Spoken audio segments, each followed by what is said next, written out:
No decisions will be made. All right. Good morning, everyone, and welcome to our Committee of the Whole meeting on this beautiful February day. We have a full agenda today, Commissioners. We have 3 updates and reports, and we have a number of action items after that. And then a couple other things about today. We have an executive session right after COW, and we have 3 items to go over in executive session. Oh, 2. We have 2 items now. Oh, did I get something wrong? Okay. Okay, so a little change. We have 2 items to go over. So I'll call for executive session right after. And then some of you will be joining me to head over to the health department for a press conference at noon. And then we need to be back here for a 1 o'clock work session. Our work session is packed. We have a packed agenda for our work session. So I'm going to ask everyone to be in here and ready to go by 1 o'clock. And it's going to be a full 4 hours. And I know at least one of you will have to leave a little bit early, so hopefully we'll be able to get through that body of work as quickly and as thoroughly as possible. So, and then we're back in here tonight at 7. Tonight for our 7 o'clock meeting, President Commissioner Rappart will be leading the meeting because I will be jumping on a plane to go to Spokane to learn about what they are doing in Spokane with their housing commission around low-income and affordable housing. So I'll be back on Thursday, but I'll be there with the Invest Health team looking at some of the really innovative work that they're doing. So that is the lineup for today. We'll get started with our first presentation, and that is a presentation by Ms. Karin Farrick from our Lead-Free Kids Grand Rapids Advisory Committee. Karin has been the staff person appointed to serve on that body and to work with us. I see a number of the members from that body here in the audience today, so thank you for joining us for this presentation. And then I also want to remind the commissioners that my colleagues, Commissioner Lanier and Commissioner Rappart, served with me on this body, worked over the last 18 months, and in December finalized some of the recommendations that will be shared with you today. And we'll look forward to moving forward some of this work. So, Ms. Farrick, take it away. Thank you. And I would just like to say thank you to the mayor and also Commissioners Rappart and Lanier for participating and devoting a lot of your time to this committee, the Lead-Free Kids Grand Rapids Advisory Committee. We also had a number of community stakeholders and numerous city staff that participated, meeting 9 times in 16 months. And focusing our discussion on strategies for eradicating lead hazards in city housing caused by lead-based paint.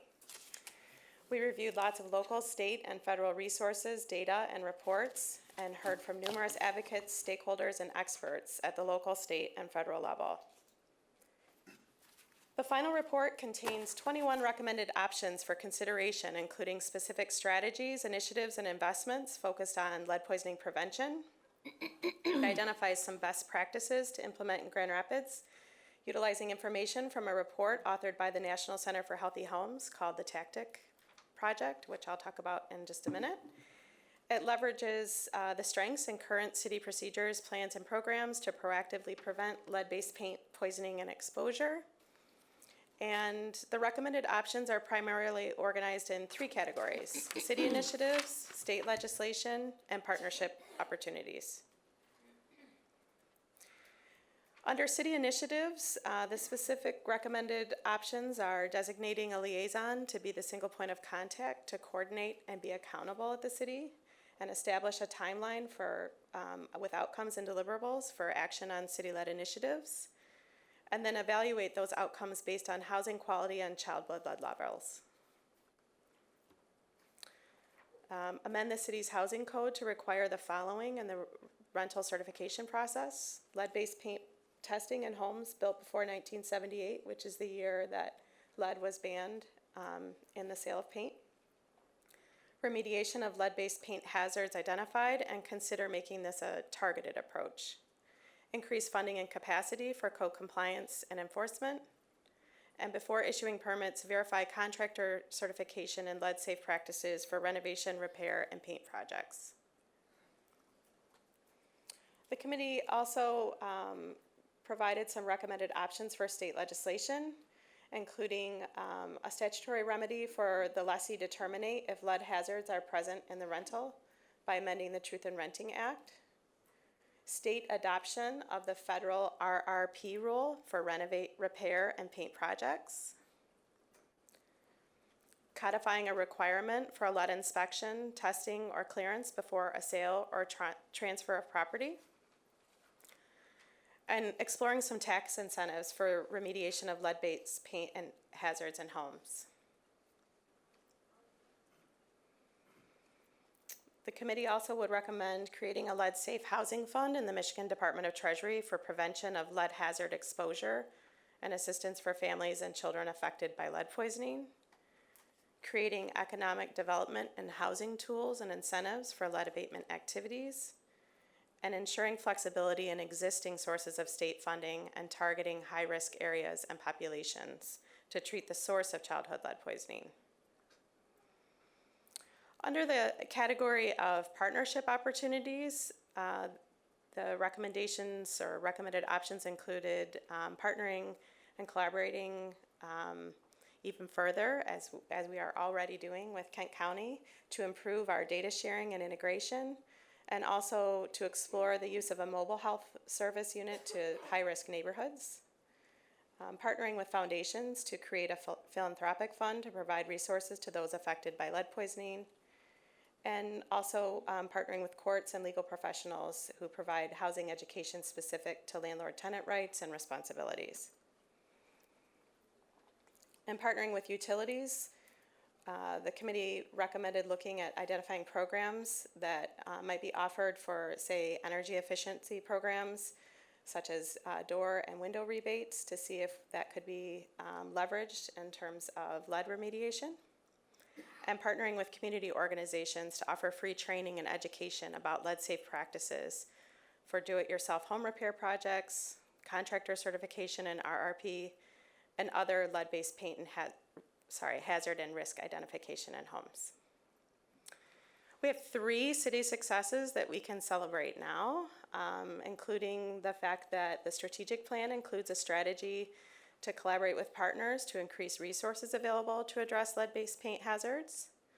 Our city's legislative priority agenda includes prevention of childhood lead poisoning and exposure, including investment and increased funding options as the #1 priority.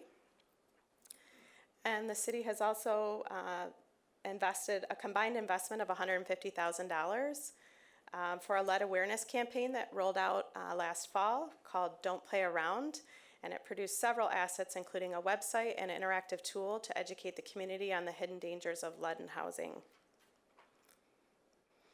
I briefly mentioned the TACTIC project, which stands for the Technical Assistance for Code Transformation and Innovation Collaborative.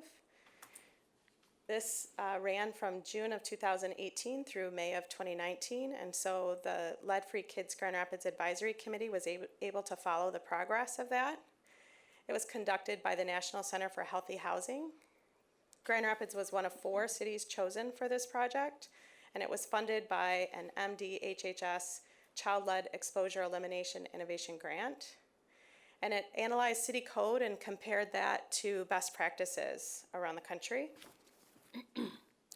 The TACTIC report recognized that the city already has a reasonable framework, approach, and proactive rental housing inspection process, and that could be leveraged to get at primary prevention to determine lead hazards before children are exposed. 11 specific recommendations were included in the final report, and they're summarized on the next few slides. Many of these recommendations were considered when the committee put together their recommended options. So I would say a majority of them are covered in some aspect in the recommended options that I've already reviewed.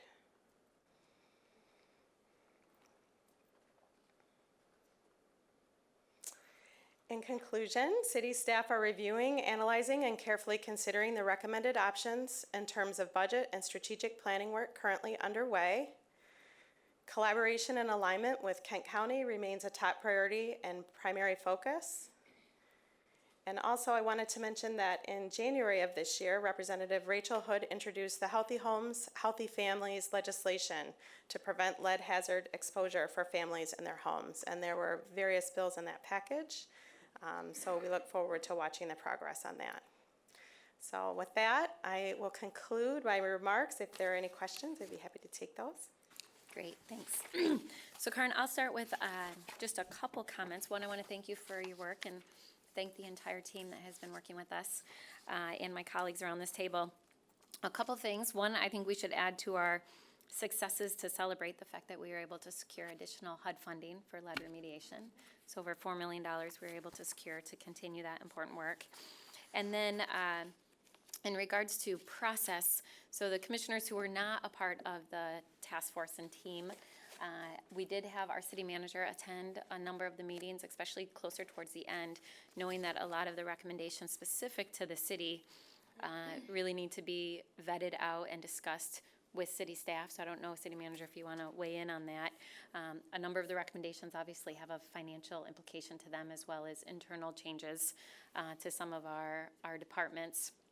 And so that is information for the city manager and his team to work through as we work through the budget process. I know that some ideas were shared with us on how we can maybe even do a pilot or phase something in, and that is still being worked out, again, through some of the conversations happening with city staff.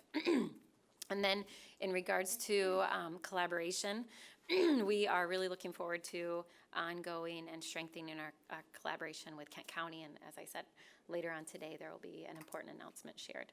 So, and I'll turn it to, maybe I'll start over here with Commissioner Hart and Commissioner Lanier.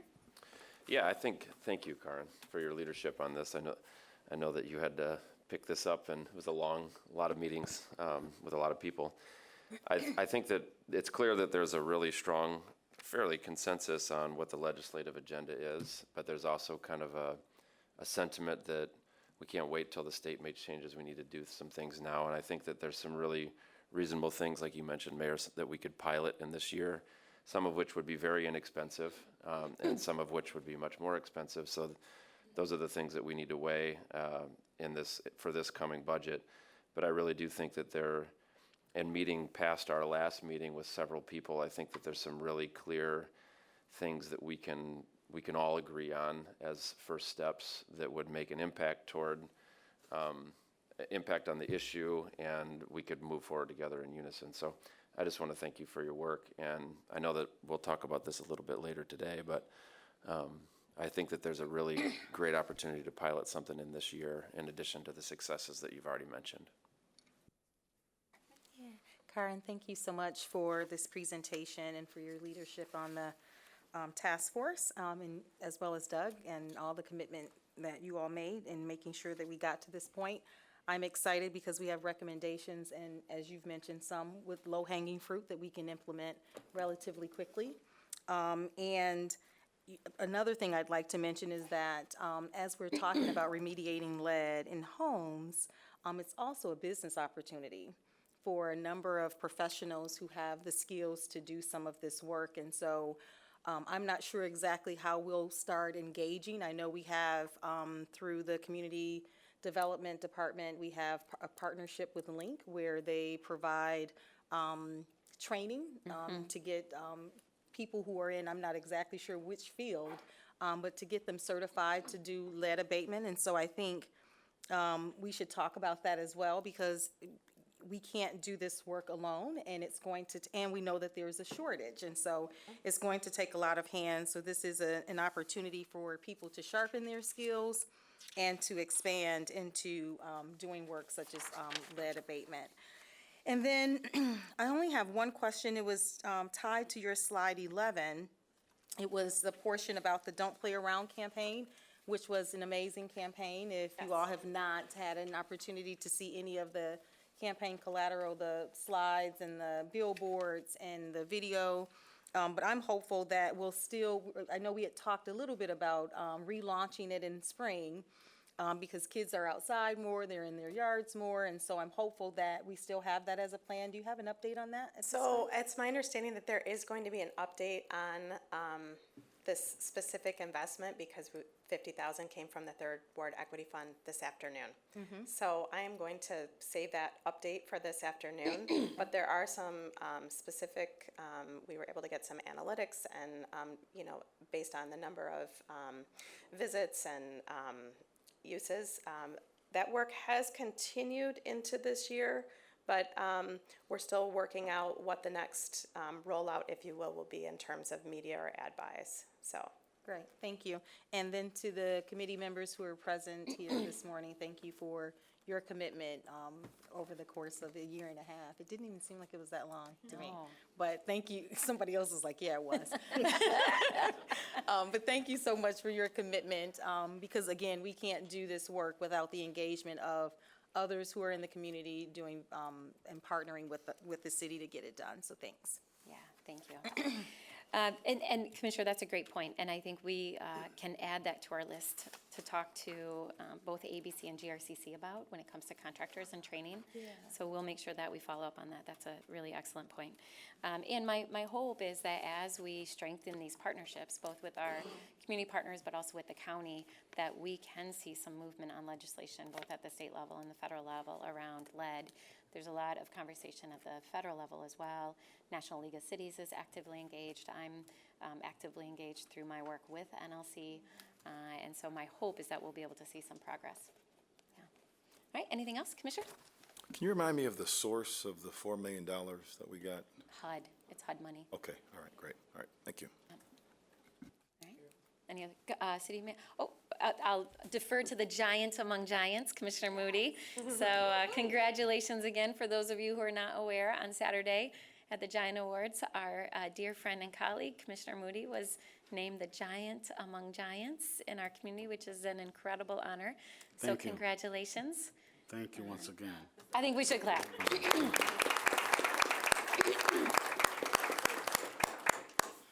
I'm humbled. Thank you. Well deserved. I have a question in reference to slide 9, in reference to partnership and opportunities. I just wanted a little bit clarity. I think the mayor kind of said it a few moments ago in reference to Kent County partnering with this program.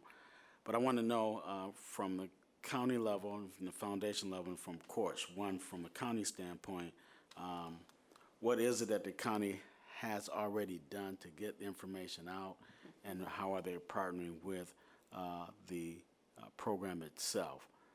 Two, the foundations, and when you talk about philanthropic funds, I think Reverend Commissioner Jones just said it a few minutes ago, are there other funds coming from other organizations to support these efforts? And then 3, from a legal standpoint, courts and professional, is there any landlords or any cases where landlords have been taken to court for not wanting to redo their homes with lead poison, or any homeowners have been in cases where they too have been cited because they may not have the funds to transfer or clean the homes up? Yeah. Commissioner Moody, I think I'll jump in a little bit, and I'll let my colleagues as well, because many of us have been a part of these conversations. So in regards to Kent County was an active participant in this process. Last year, the members of our body were very supportive of the county adding more funds to support the work that the health department is doing around investigations, and they supported that. We have partnered with them also on some equipment purchases, and then they have been looking at their own codes and language, and have had conversations with the Kent County prosecutor to examine the opportunity to do enforcement for properties where there have been multiple children poisoned over the years, where clearly there is an awareness that there's lead in the home and there hasn't been remediation. And so they're in that process right now of looking at that. But they have been really strong partners. The health department plays a key role. You know, this is a public health issue, and so they've also obviously partnered with us on the public awareness and the education campaign. It's a significant issue in the city of Grand Rapids, but it's also an issue throughout the entire county. So there's lots of communities that have older homes that were built before 1978. I think the interesting thing when you look at the data and why data sharing is so critical is that as of right now, Medicaid tests for lead. because it's required, but private insurance, they don't have to, so it's a choice. So there's a lot of private, there's families that are taking their children to a pediatrician with private insurance, and some of those children may not be getting tested. In fact, we know that a lot of them actually aren't getting tested. So are the private insurances falling under the courts and legal professional? No, that would be a state requirement to mandate testing, regardless of insurance. So again, there's a lot of, the interesting thing about this is that there's a role for cities to play, there's a really important role for counties to play, and the state to play, which is why, in my opinion, in order for us to move the needle when it comes to lead, we need all of those multi-jurisdictional partners working together and really working collaboratively and sharing data, which is something that came out of our group as well. This need to make sure that we're sharing good, valid, reliable data. Mayor, if I could just jump in, and when I participated on the lead task force that the county led, 2.5 years ago? Yeah, probably 3 years ago. 3 years ago, Commissioner, we did have medical professionals who participated in those discussions. One was a part of the task force, so we had robust discussion about private insurance carriers and whether it was necessary to mandate the testing, or if educating the community that they should be requesting the testing. Because what we discovered, I think, is that physician offices were making decisions based on kind of an assumption that this household may not have lead in it. Yeah. And not necessarily by zip codes, but probably more by economic status. Correct. And actually, it's those who have financial means to do renovations and things of that nature may actually open up their homes to lead poisoning even more quickly than those who may not be doing renovations. And so there was an educational opportunity there, and I don't think it's ended. I think it started at that level at the task force, and I can't recall if the results and the recommendations from the lead task force, the county task force, if it included educating physicians, but I do have my information here, and I'll look it up, and I'll let you know. Thank you. You're welcome. Thank you. Thank you. Commissioner? Yeah, thank you, Mayor. So I certainly think we all understand the concerns around lead-based paint in our community, and I guess just ask as next steps for some of this, especially as it relates to the city initiatives, as we continue to figure out how we're going to play an active role in working on these concerns, that we look into it, that we have a little more data that comes back to us to help us make these informed decisions. Especially as it relates to some of the, I think one thing for me is defining what remediation looks like. Whether that is a full-on, let's take all the lead out of a house versus let's stabilize the existing conditions of a house. And, I think, Yeah. and then also kind of getting an understanding of maybe like a cost per square foot of what those things actually cost. Similar to our initiatives in 2008-ish or whatever, when we did our single-family rental property inspection, that, I think the goal of creating higher quality housing stock in Grand Rapids was laudable, and we've all seen the positive results of that, but I think it also has some negative implications of impacting the affordability of housing in Grand Rapids. And so just as we look to explore how we're going to address the issue, I think understanding the costs of this is important, so we know how to get the best bang for the buck when we try to make sure that people live in safe environments and have their children living in safe environments. And so I really want to understand what those, what we mean when we say remediation. Sure. And what we mean when we figure out how we're actually going to try to address it. No, that's an excellent point, and I know we have a lot of data, so we'll make sure that you get the full, all of the information that has been shared with us over the last year and a half. An interesting thing too, Commissioners, I think there's an opportunity to really align some of our joint priorities. So we know that a lot of kids are poisoned in old homes where there's paint around the windows, so you open and close the windows and there's lead dust. So we know that replacing windows is a valuable thing to do. It's costly, but it's also aligned with energy efficiency. So how do we make homes more energy efficient as well as reduce utility costs for families? So there may be a way to couple together some of our goals around energy efficiency and lead abatement, and really look at those, those point of contacts that we know are high indicators for lead dust and lead paint poisoning. So, yeah, I think there's a lot of opportunity for us to move forward on. One of the recommendations too, and again, this was given to the city manager and the city team, was needing a designated person here at City Hall to really own and be responsible for this work, and make sure that we have a point person who's an expert in this space. And I'm getting a little ahead of the city manager because I know that there's a lot of conversations like and it's to- costly, and that needs to be a part of his larger budget discussions. But there are a number of recommendations specific to the city that have a price tag along with them. So in closing, I'll maybe turn it to the city manager to give us an update from his perspective. Thank you, Mayor, for the opportunity. First of all, let me thank again the commissioners who worked on the task force, all the community members and the staff, Ms. Farrick, Mr. Matthews, and Ms. Bohaj for their work on this. And I'm excited to hear the discussion around the topic, but in the recommendations. But just to be realistic, we need to assess what we're able to realistically do, and there's no way the city will be able to do it by ourselves, legislatively or financially. So the partnerships, to Commissioner Moody's point, we have been talking to the county, both the administrator and I, and as well as health director and Mr. Matthews have talked about how we can synergize some of the efforts, and you see some of the results, even with the kickoff today with the county announcement, and they've been intentionally deferring that launch until we completed this work, and so that's indicative of the kind of joint effort that we are working on together, as well as the legislative progress, initiation that is taking place. To Commissioner O'Connor's point around the technical part, I want to thank Mr. Powell for this renovation and repair training manual, this 400 or 500-page document that we need to really assess and pilot. And I do think it would make sense to look at an area to pilot the cost, both for training staff, to make sure we have the dedicated staff, as well as whatever resources we might need for that, or even if we were considering some of the ordinance improvements like some other cities have done in the technical report.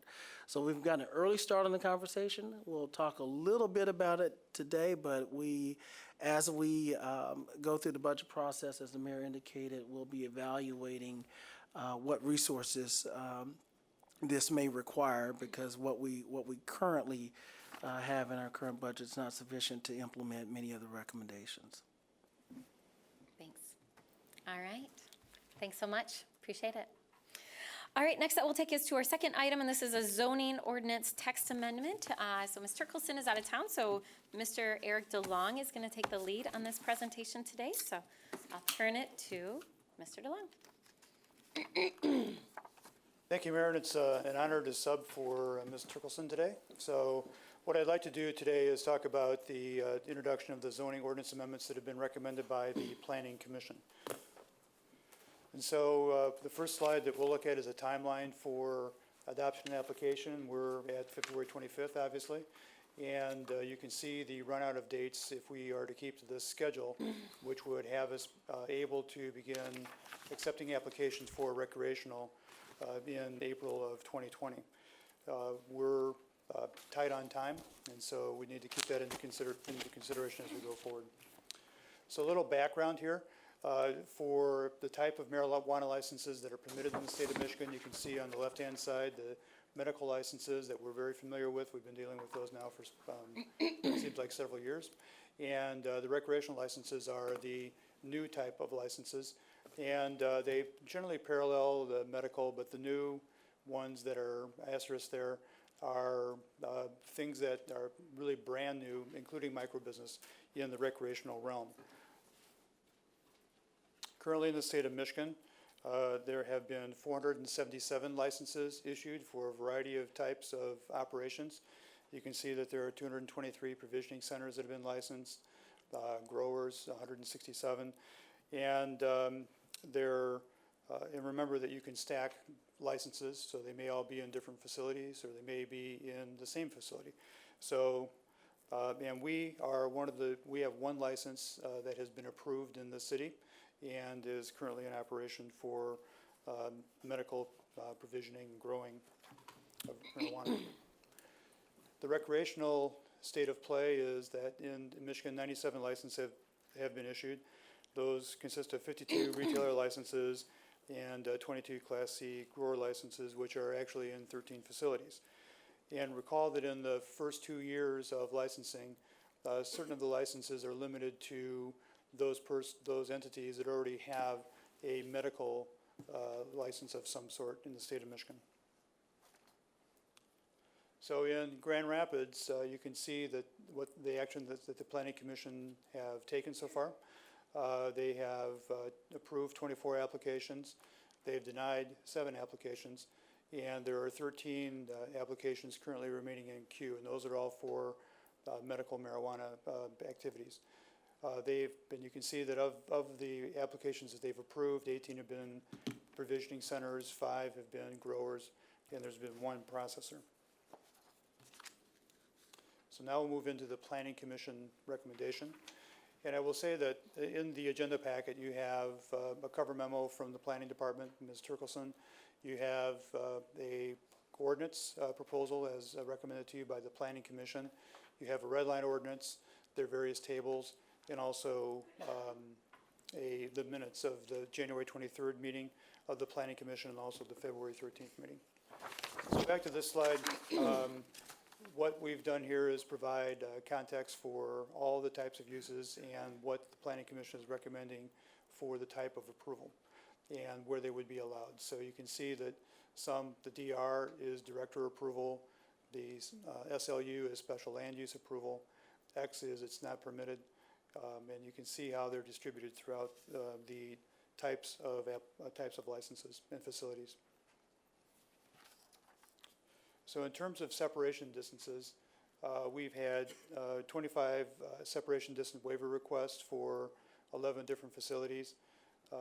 17 of those have been for religious institutions, and you can see that of those, 13 have been approved, 4 have been denied. There have been 5 for parks and playgrounds. Again, you can see that 3 have been approved and 2 have been denied. And then I'm sorry, Eric, can I ask for a clarification here? So this black box, we had objections to some of the waiver requests, and they were still approved regardless of the objections? yes, Okay, that's what that means. okay, Exactly. thanks. I just And want to this- make sure I fully understand what that means. And then the same thing for substance use programs, we've had 2 objections and 2 were approved, Yes, and 2 were, well, 1 was approved and 2 were denied. 2 were denied. Okay, thanks. Yep. All right, so moving on to the Planning Commission recommendations for separation distances. The Planning Commission's recommendation was to continue requiring the 1,000-foot separation from public or private K-12 schools and state licensed facilities. They also would like retailers to be governed by like provisioning centers and require the 2,000 foot separation distance from each. They also recommended removing the required separation distance from religious institutions, publicly owned parks and playgrounds, and state licensed child care facilities. And they recommended removing waivers of any required separation distances. They expressed in their, if you read the minutes, there was considerable discussion about there's still voice, the Planning Commission believes, in the process through the site plan approval process where parties can speak and make their testimony known. And so that is the rationale that they use to make this recommendation.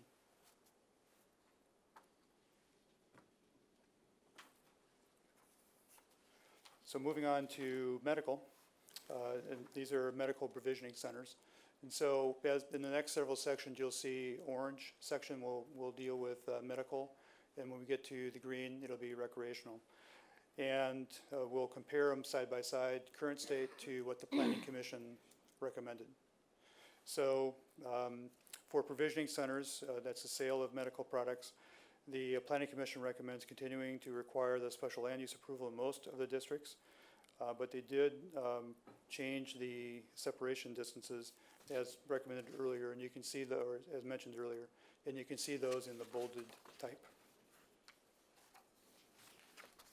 For recreational retailer, and you'll see a parallel construction as you go forward.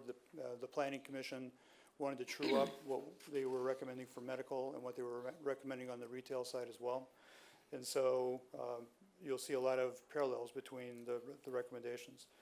So in this case, all the requirements for retailers match those of provisioning centers, including the separation distance waivers. And there would be a special land use approval in most commercial zones as well. For micro businesses, which is a brand new type of integrated facility that would grow, process, and sell recreational marijuana, these only apply to this use because it's only allowed under recreational marijuana. So the Planning Commission recommended allowing the micro businesses as a special land use in the TCC, TBA, TOD, and C commercial districts, and then with director review in the IT district. And they would require a separation distance of 1,000 feet from schools, substance use facilities, substance abuse facilities, and also residential zoning and other marijuana facilities. For growers in the medical area, they're currently a special land use in the IT zone, and that would move to director approval. And they also recommend that growers, that they be a special land use in the TCC, which is the Transitional City Center Zone District. And they recommended a reduced separation distance between facilities in the IT zone. So for recreational growers, the recommendations of the Planning Commission are the same. Director review in the IT zone, special land use elsewhere, and then the same reduced separation distance in the IT zone.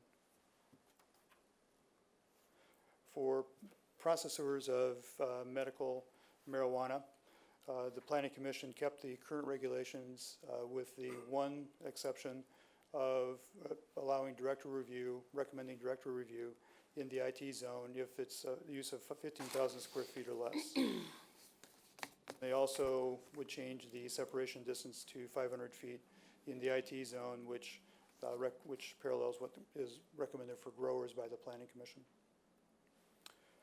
The processors for recreational marijuana, the Planning Commission recommended the same rules as for medical processors.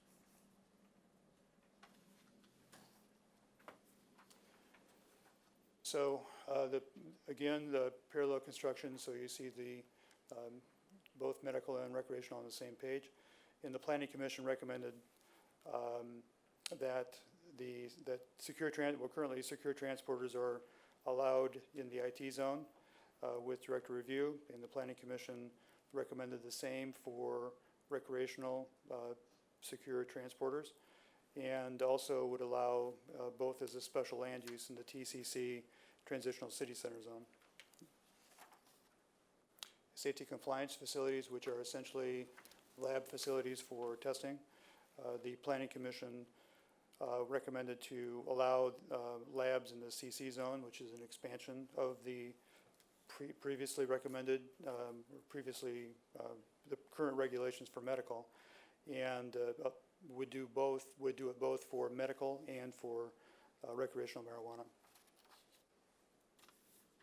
So as we went through the medical marijuana process, we had a series of maps, and we tried to estimate the number of facilities that would be able to be permitted based on the number of parcels that were involved, the buffering, and all the permutations that potentially could happen.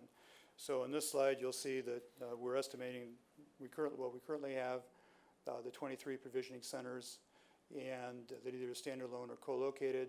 We believe that, and these are for retail facilities, we believe that another 8 could be approved by the Planning Commission as the process moves forward for medical, which would leave us with 31 at that point. Then if you were to take the land area that would be available based upon the recommendations of the Planning Commission, the theoretical maximum would, given the number of parcels that would be added, would be potentially up to another 35 of additional retailers or provisioning centers under the Planning Commission recommendations. And so those could be both recreational or medical provisioning, so medical provisioning centers or recreational retail facilities. But recall that when we were doing the work on the medical marijuana, we had the theoretical estimate was in the neighborhood of 83 facilities, and we're ending up with 31. So while, you know, the estimate shows, I think maybe what the maximum future state could be, it's likely to be something somewhat less than that.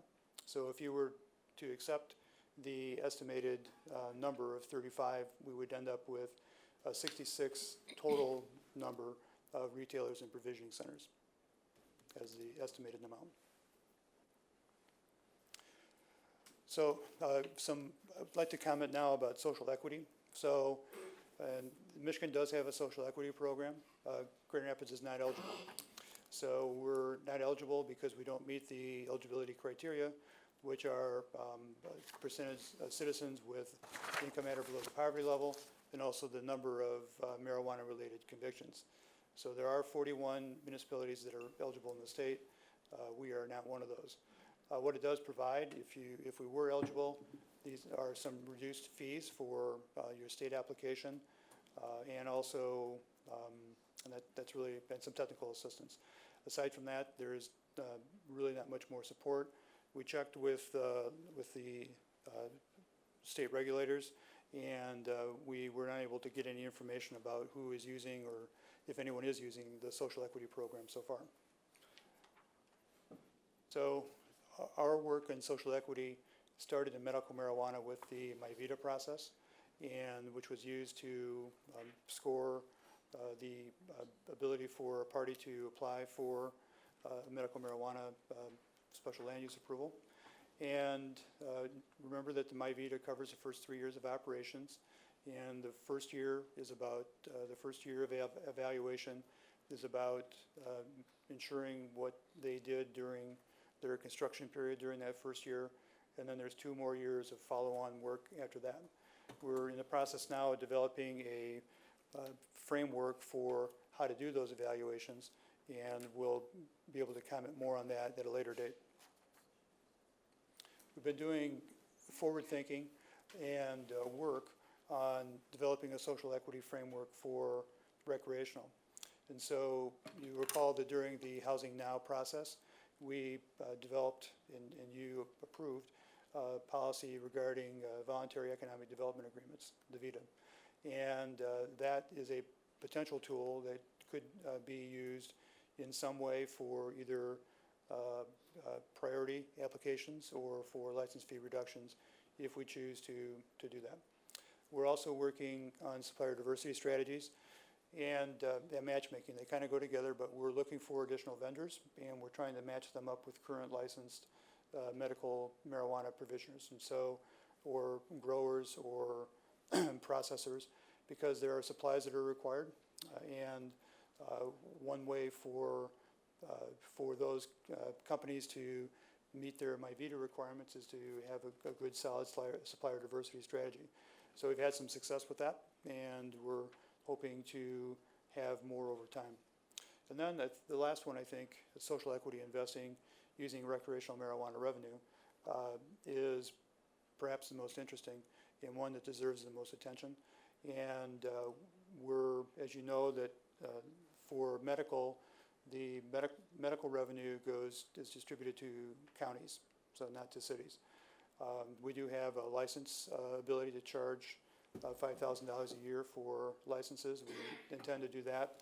And then eventually with recreational, as facilities are licensed in the state and in the city, and as the state meets their requirements to have approximately $40 million in a medical research fund at the state level, our medical and recreational marijuana research fund, then money will start coming to local governments, and it will come directly to cities, in this case, that have licensed facilities.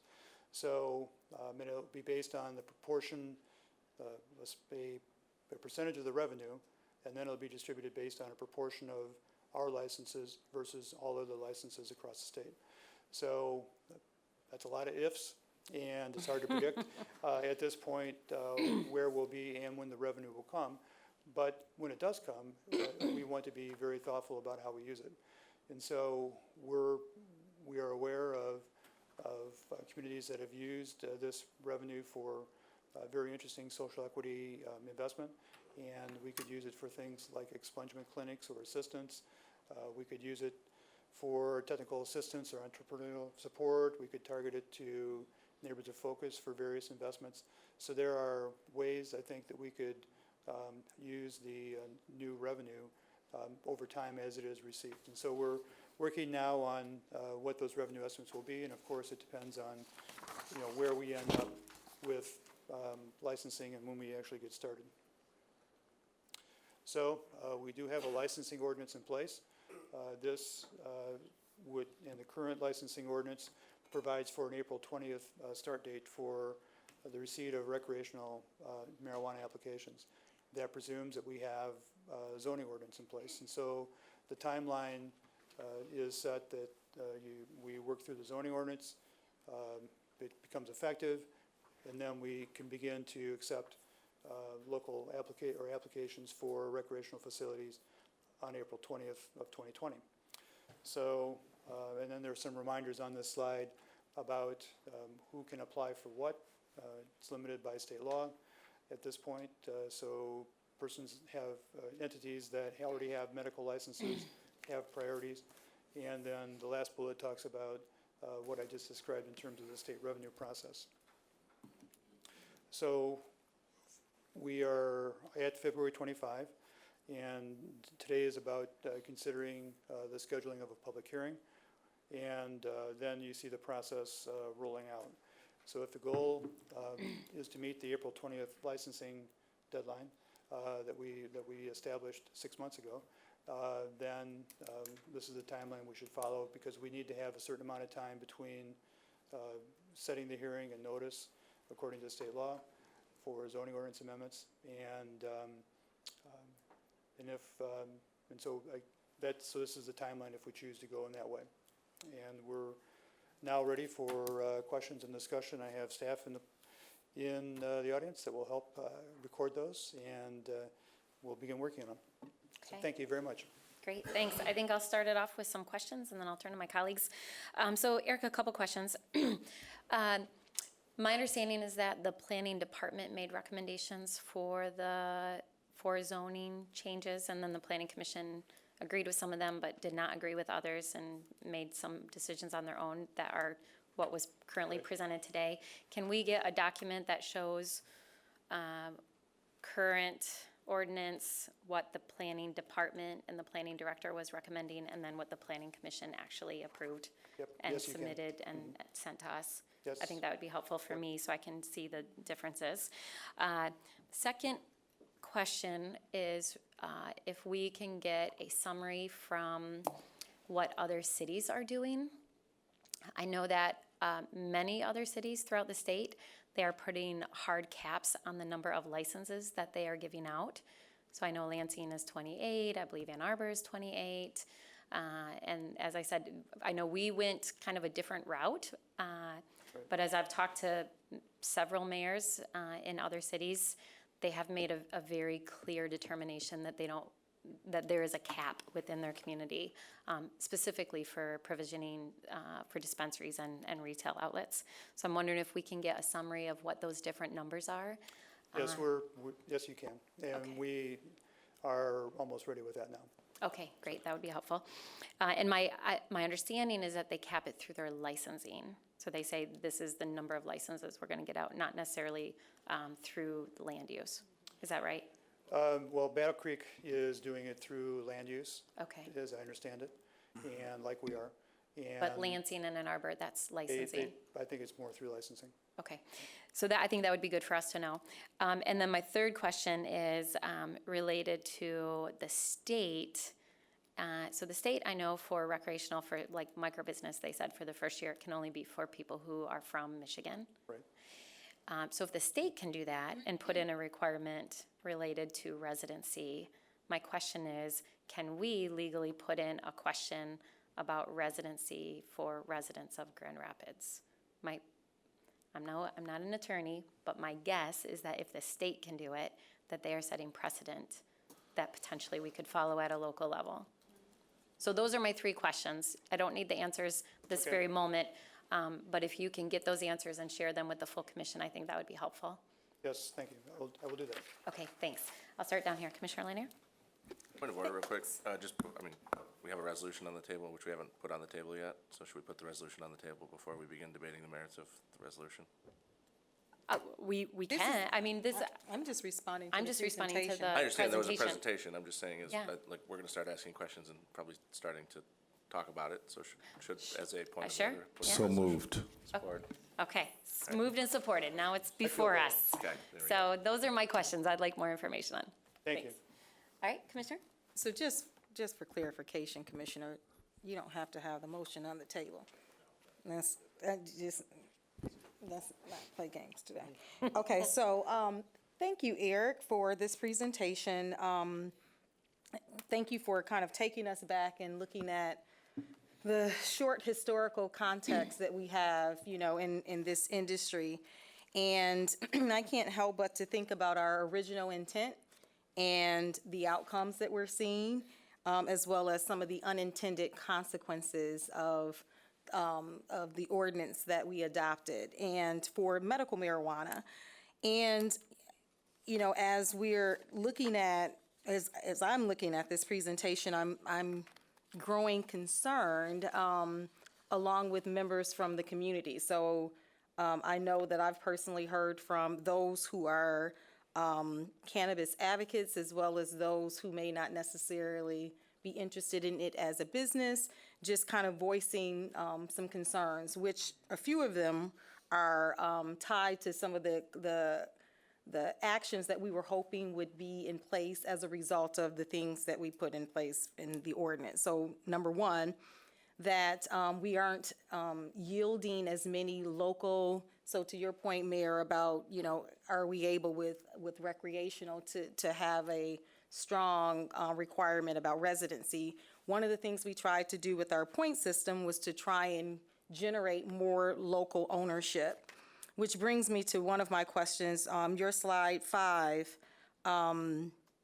it kind of outlines all of the applications that were submitted, and I'm curious to know, and I don't know if you have this answer now or not, but I'm curious to know how many applicants applied for multiple licenses, and so that we can get a feel of, out of the 24 that have been approved, how many owners are we seeing? It's my understanding that there aren't 24, unique owners, that some have multiple licenses. So I'd like to kind of know the answer to that. I think the other is, we've heard some concerns about those who have been given licenses, that they're now almost immediately selling the business.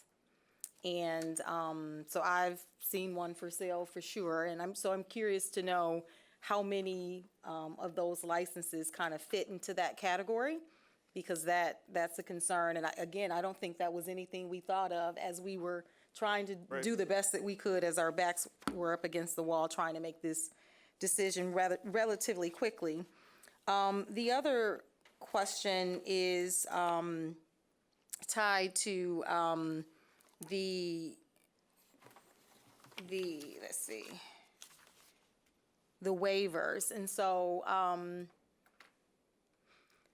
somehow I think, and I talked about this last week or a couple weeks ago, that as we're making some of the decisions we're making here at this table, and then they have to go back to planning, or planning will make a decision, then it has to come back here. Somehow I feel like we need like a full circle closure moment, city manager, and I don't really know how. So to the slide that's on the screen now, to the mayor's question about waivers that we weren't granting and the outcome of those waivers being approved. Like, because I'm not watching 7-hour planning meetings, all the time. It would have been great to know that what we were denying was then later approved. So, and I don't know how we go about doing that, but somehow I think that's a concern that should be addressed. And then, there are a number of people sharing that the waivers, and we have some of our local pastors here with us this morning, and they were here a couple weeks ago too. And so there was a lot of concern about the religious institution waiver, and to know then that this has come back removing that as well as removing parks. That's another kind of question of concern about how do we work through all of that. I just feel like there's a lot that needs to be worked on, not only before we pass an ordinance for recreational, but also trying to work through the unintended consequences of the medical ordinance that we have on the books. And so I think as we're trying to make the decisions about recreational, we should be looking more deeply at medical too. And then I'll just end with, I know that the state of Illinois, they have a lot of really strong language about equity built into their law. And in addition to that, some of their provisions are tied to what you were suggesting, Eric, about using the dollars that are generated from this industry to take care of expungement clinics and things of that nature. Well, theirs was kind of tied in on the front end, so that they were doing a lot of work with trying to right some of the wrongs with the criminal justice system with marijuana convictions. And so I'd like, to kind of look at that as we're looking at what's happening across the state of Michigan, perhaps looking at a state like Illinois to see how they're doing their work. I cannot get out of my head, and I know we talked about it when we were doing the medical ordinance, I can't get out of my head a MML conference session that I attended, and there was a gentleman who was from Colorado, and he consistently said, if you don't remember anything else from this course, and I really don't, but this one thing, he said, remember to go slow. And I think we went faster than probably what we should have, and I think we need to figure out a way to slow this down enough so that we can do this well and right before it gets further out of hand and more unintended consequences exist. Thanks, Commissioner. Can I add on to the question that Commissioner Lanier posed about ownership? Can we find out from the 24 applications that have already been approved, how many of those are owned by Grand Rapidians? Oh, yeah, So not just the location. number of Are you- owners out of the 24, because I know there are there's one owner for multiple locations, but how many are actually from Grand Rapids would be Are nice. you interested in the Grand Rapids area, or? No, I'm personally interested. You can do both if you have it. I'm Or even interested- just the location, so then we can see, who's from Colorado or that's right. California Yeah. or Grand Rapids, Detroit. That's And, fine. and my request is beyond the 24, because we know that there are others in the hopper. So I want to see what's approved, but as well as those that are on deck. Okay. All right. Other Thank you. questions? Commissioner O'Connor? Yeah, I think just as it relates to that local residency, I mean, we did set up the MyVita points to encourage local participation in the business farming, so I think it's important that that is one of the data points that's brought through. Yeah, and I guess as a process, this is, we have an established process. We've put it to Planning Commission. We've asked them to, use their, the processes that they provide us a recommendation. We're establishing a public hearing, so I think, today we're not saying we're figuring out the details. It's certainly relevant for us to ask questions, but I think we're still going through the process of figuring this out. There's still plenty of time as we go slow to ensure that we do this right, to hear from both the community and from folks in the industry and from the Planning Commission itself about why the recommendations were what they were, rather than us making conjecture about why that it's been presented to us in this fashion. That we let the process play out and actually allow for the established course of action to take place, instead of just derailing it before we get to the point. We've not heard from anyone other than people speaking at our regular public comment, either for or against, about the actual merits of what's been presented to us. So. Yeah, that's a good point. So some of you may have, I watched the Planning Commission, but we also have the minutes from the Planning Commission, so I have a pretty good sense of some of the conversations around that table. But if you haven't done that and you're interested, I encourage all of you to do that. All right, others who wish to be heard? Questions or comments? Commissioner Jones? Thank you, Mayor.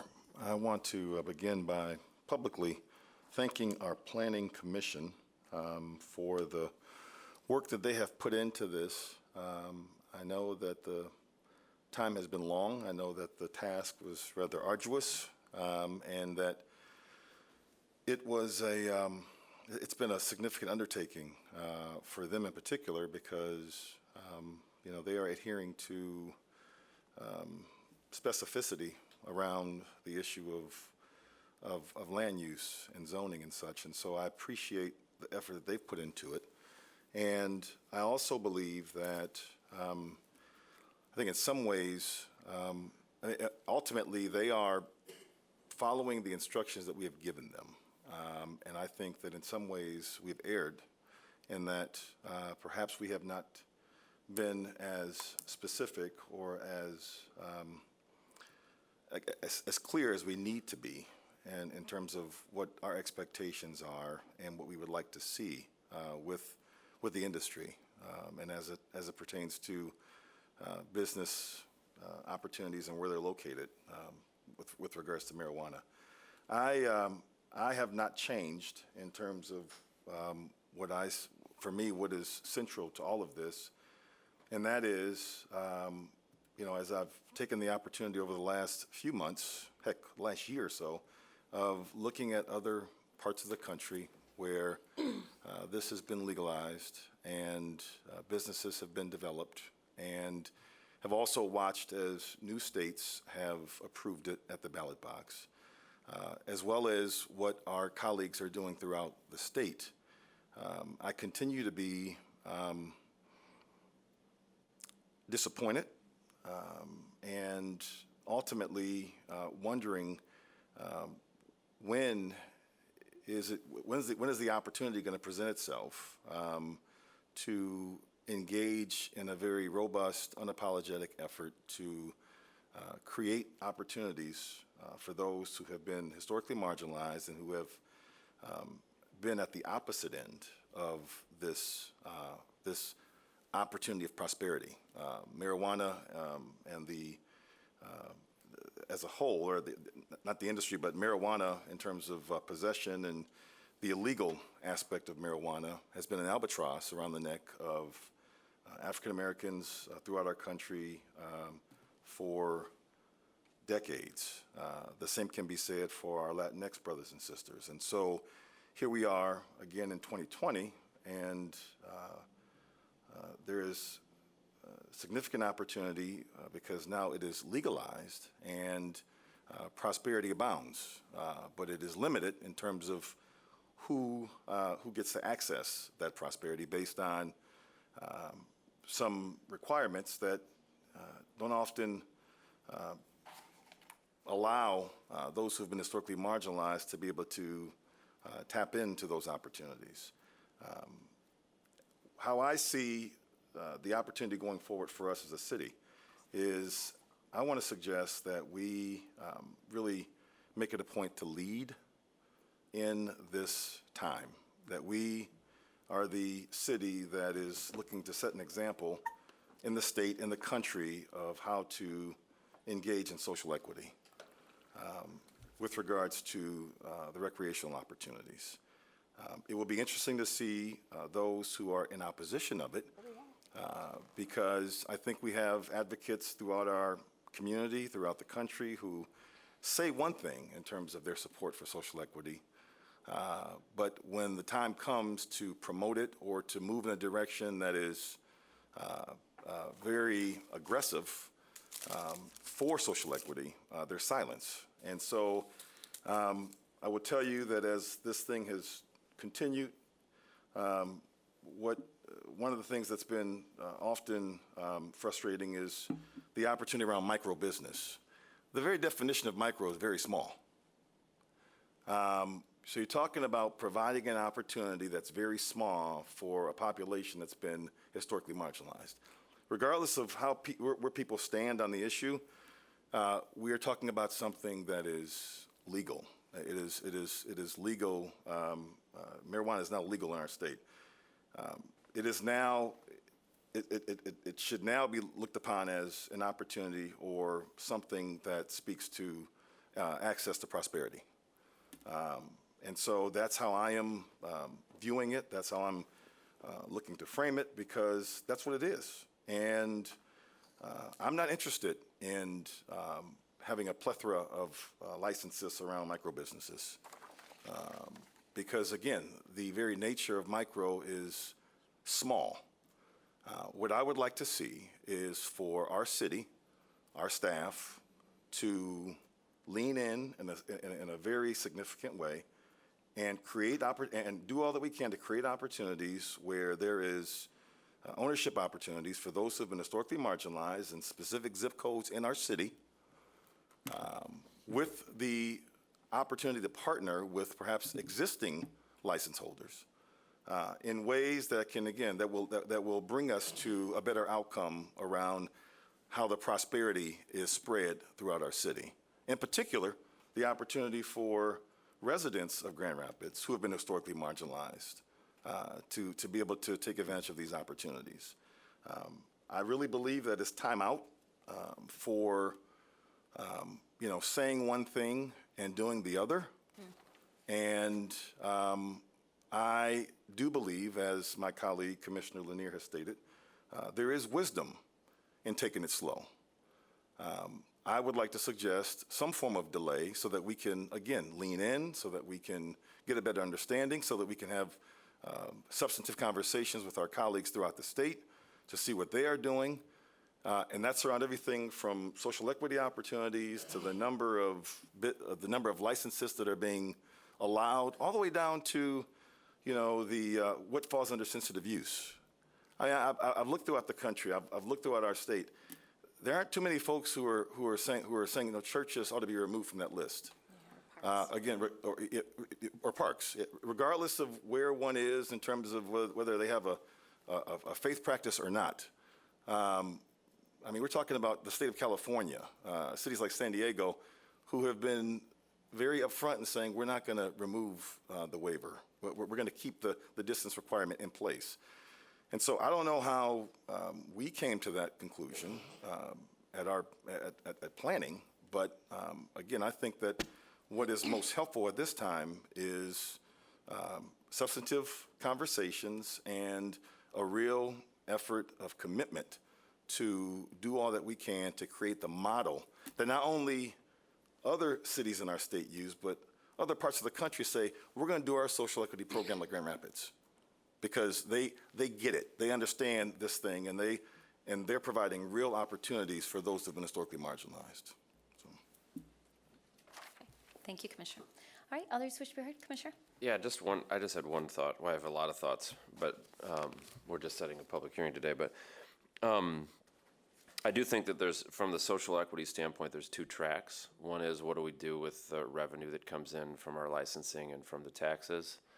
And we maybe have a little bit more time on that. So maybe as a point of directive to staff, I see that it says that work is underway on the framework. I think that for the sake of the timeline, focusing efforts on if we want to make any recommendations around ownership and these things that Commissioner Jones is talking as the first point of discussion, because the other thing we can determine later. We don't have to. I don't think that we have to figure out what we're going to do with the revenue from it on the front end of it. And so I think that if, in terms of time, using time wisely, with the timeline ahead of us, if our conversation around social equity can be around opportunity and ownership initially, and then we can follow that with a conversation around how we might invest the revenue. I don't know how that feels to everybody else, but that seems to be the most pressing as we look at approving the ordinance. I want to be mindful of how much revenue we're talking about. I think some people may think it's a lot more than it potentially is, because I know Laura gets the first, bite at the apple. So I don't know if we have done any potential projections of revenue. I know medical marijuana revenue or taxes get divvied up differently than recreational. And so if we have some preliminary numbers about potential funding that is going to actually come back to the city, that would be helpful. my understanding from early conversations a year and a half ago related to medical is that it's not a significant windfall. Mayor. So we have, we're getting ahead of the budget process. And we are working with staff and anticipating what the revenue might be. But I want to be clear that, to your point, there's not, at least our early projections are a significant amount of revenue, and much of what we're going to get from revenue will be needed to regulate the industry and the staff. So we have some early aggregate numbers, and it's still preliminary to even share that at this point, but we will make sure that as we propose the budget that we are as accurate as we can for the first year, but it will barely be enough to pay for staff needed to regulate the industry. Well, I think that all I'm saying is those are two separate discussions. How do we create opportunity and ownership? And that's what we should be focusing on now, because the revenue's coming down the road. But Sure, thanks. Commissioner? Thanks for the presentation, Eric. And to my colleagues for sharing thoughts. I did not go through this process with you through the medical side. I did watch it all, and I did read some of the planning committee notes and watch some of the video. I think for me, there's a couple of things. Commissioner Repart, I really appreciate your comments, and I also think that if we want to operationalize equity, we can't say this is underway. So in appreciation for the work that is being done, it is hard for me to say, what I would support in the future because we don't have a plan. And I think that is the issue of equity. We go and do things, and it can be an afterthought. And the best intentions and the best organizations, I've seen it happen over and over again. So I do think that if we need the time, then we should take that time to do that. I have known many people who, I shouldn't say many, I have known a few people, don't want to exaggerate there, this is for the record, that went through the medical marijuana process and were pushed out of Grand Rapids and are going to be going to other places in our region. And I'm very disappointed that these POC, people of color businesses, aren't going to be here in Grand Rapids, because I do think this is a booming opportunity. I look at it as business development. I had a chance to go to the Flourish grand opening, and I will tell you, it was a state-of-the-art facility. And I think, while it isn't local ownership, there is appreciation for the work that was done. And also, we need to make sure that there is a mix of residents. So I appreciate the comments about the ownership and actually the number of licenses. The other thing I would say, too, on the waivers, I want to point out that there were religious institutions that did support some. I think it was maybe 4, I can't remember, so more than 4. So, for me, I appreciate some of the messages that I got. I think that I don't support any institution opposing any of these facilities for morality reasons, because I do believe in the separation of church and state. I think that in some instances there are reasons why different individuals are applying for waivers. So I support that consideration and being able to make that judgment call. I think, to Commissioner Lanier's point, what is the effectiveness and how could we look at that cycle process that businesses have to go through? So those are just a few of my thoughts. Great, thanks. Commissioner Moody, did you have any questions or comments? I did. I wanted to, yes, I did, Madam Mayor. I wanted to go back to PowerPoint 5. You showed something up there that I was interested in. I just wanted some clarification on it. And that is the application reviewed by the Planning Commission. I noticed that you have 3rd Ward in gray. Can you explain that? Does that mean that with one in there, there's only one approved process, sir, that's in that area? You're looking at the processes approved on the lower right-hand corner? Yes. Yeah, so there is one processor approved in the entire city, and it's in the 3rd Ward. In the entire city, and that's in the 3rd Ward? Yeah. Okay. So the others were not approved, I take it? I don't know how many applications we've had for processors. There are some processes. So there's some in process. I didn't hear that. There are some in process, but so far what has been approved are. When you say some, do you have an exact number? We have 8, I believe, different applications in process. I think Landon could provide some more information if we wish. I'm sorry, I misstated. In the growers that have been approved, We're talking about processors. sure, but there are 3 processing labs that have been approved that are included in the growers that have been approved. So they're The stacked. processor that's called out is a standalone processor that happens to also have a co-located provisioning center. So that's the major business, is the processor. Within the growers that have been approved, we also have a number of processors. Okay. Okay, thanks. So I'll go to Commissioner O'Connor and then Commissioner Lanier, and then I'll call the question. So Commissioner O'Connor? Thank you, Mayor. I just want to point out that, based on the state statute, as it relates to the recreational cannabis, that the excise tax paid by the state is based on your percentage of micro businesses that are in your municipality. So I think there's a financial incentive to have more micro businesses. As it relates to micro business, I mean, I do think there's we sit here in Beer City, USA today, where there are 2 classifications of brewers in the state of Michigan. There are small brewers and there are brewers. We only have 1 brewer in Grand Rapids, and that's Founders. The remaining breweries are licensed as microbreweries, and with the microbrewery designation, you are afforded additional rights, as well as reduced licensing costs and things I think are parallel to what exists in the micro cannabis classification. So that it's not to say that we're trying to force people into a specific category. I mean, if I'm a person who would like to invest in the cannabis industry and I have $100,000, if I can own 100% of my $100,000 in a micro business, or I can invest, my $100,000 in $1 million operation and own 10% of it. I think that's the determination you need to make as a person looking to invest in that thing. And it's not to say, Founders started out as a micro brewer and grew into a brewer as they ran a successful business. And so I think we should not discount the importance of the micro cannabis industry.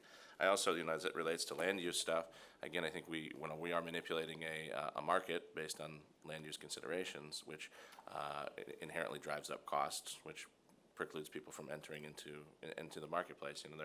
I was happy to see that the planning department and commission included a recommendation to allow micro businesses in the TBA, which is probably the most affordable commercial zone districts in the city. And if we only limited them to industrial zones or TCC, those are typically more expensive pieces of real estate. So we need to think about the economics of how a real estate market works in order to ensure that people have access to enter into a market in the most affordable situation. As it relates to the land use stuff and separations, I mean, I think that we have a planning commission, as I watch the planning commission debate and discussion around sensitive uses, it's not to say that we all have a right, no matter what, what our position is, to petition our government, and that means you can go to a planning commission meeting and state your case about the sensitivity of the impact that a particular business might have on your neighborhood, community, business district, or current use that is adjacent or near a proposed cannabis industry. The idea that we are, I think they're trying, at least the way I understood the conversation, is trying to, if there's a parking concern about a cannabis business, then let's talk about the parking concern. If there's a traffic concern, let's talk about the traffic concern. And we all have the same ability to petition about those concerns. And to the point of my colleagues, Lanier and Yosasi, the idea that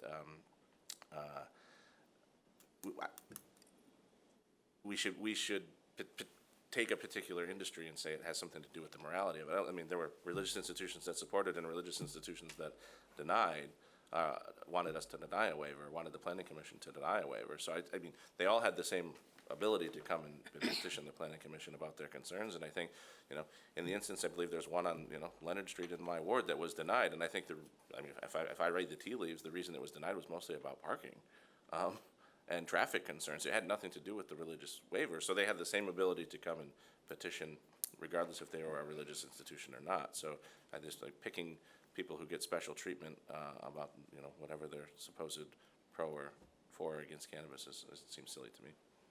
Thanks. Can Good I- point. can I- Good point about the micro business. Can I follow up to what Commissioner O'Connor said? I want to clarify my point, Commissioner. What I'm saying is I don't agree that religious institutions, if they're saying that they disagree with, if they're saying we don't want this here and it's based on morality reasons, I don't support that. So I just want to clarify that.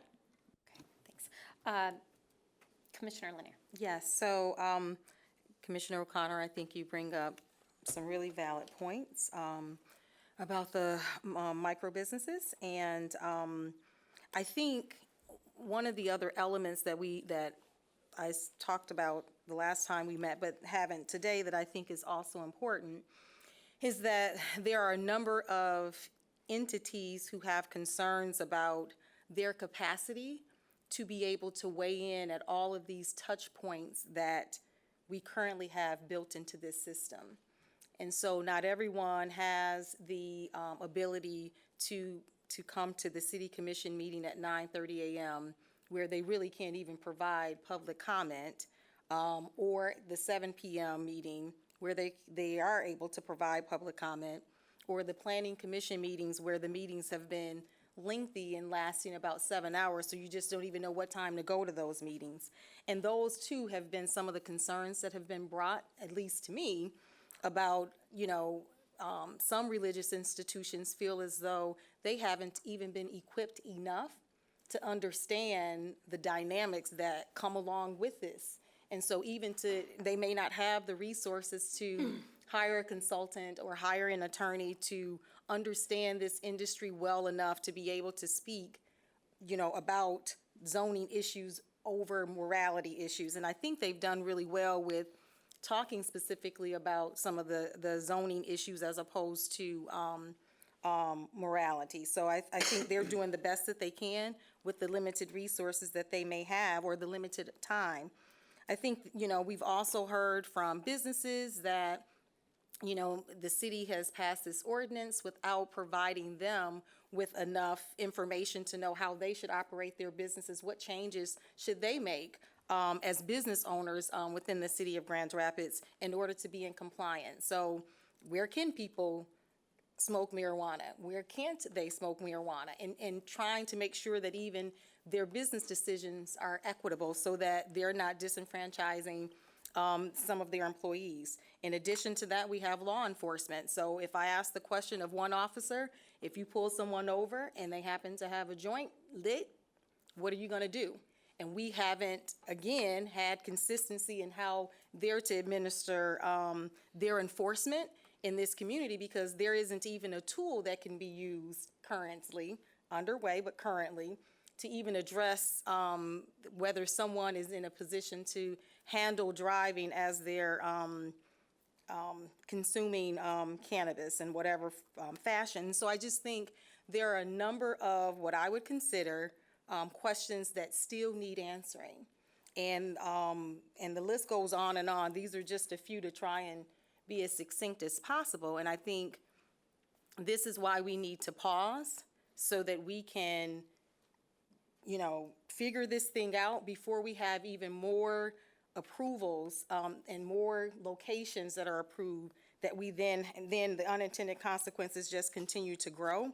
To be honest, I think a public hearing at this point with what's in front of us, especially after so much robust discussions from people who have different views on this industry, we clearly need to do some more work so that what we're even presenting to the public is something that we're ready to adopt or not. There's so many changes that I personally would make, and even as I'm hearing all of you, that I think you all would make to our existing ordinance. And so, Commissioner Jones, you put a motion on the floor to set a public hearing.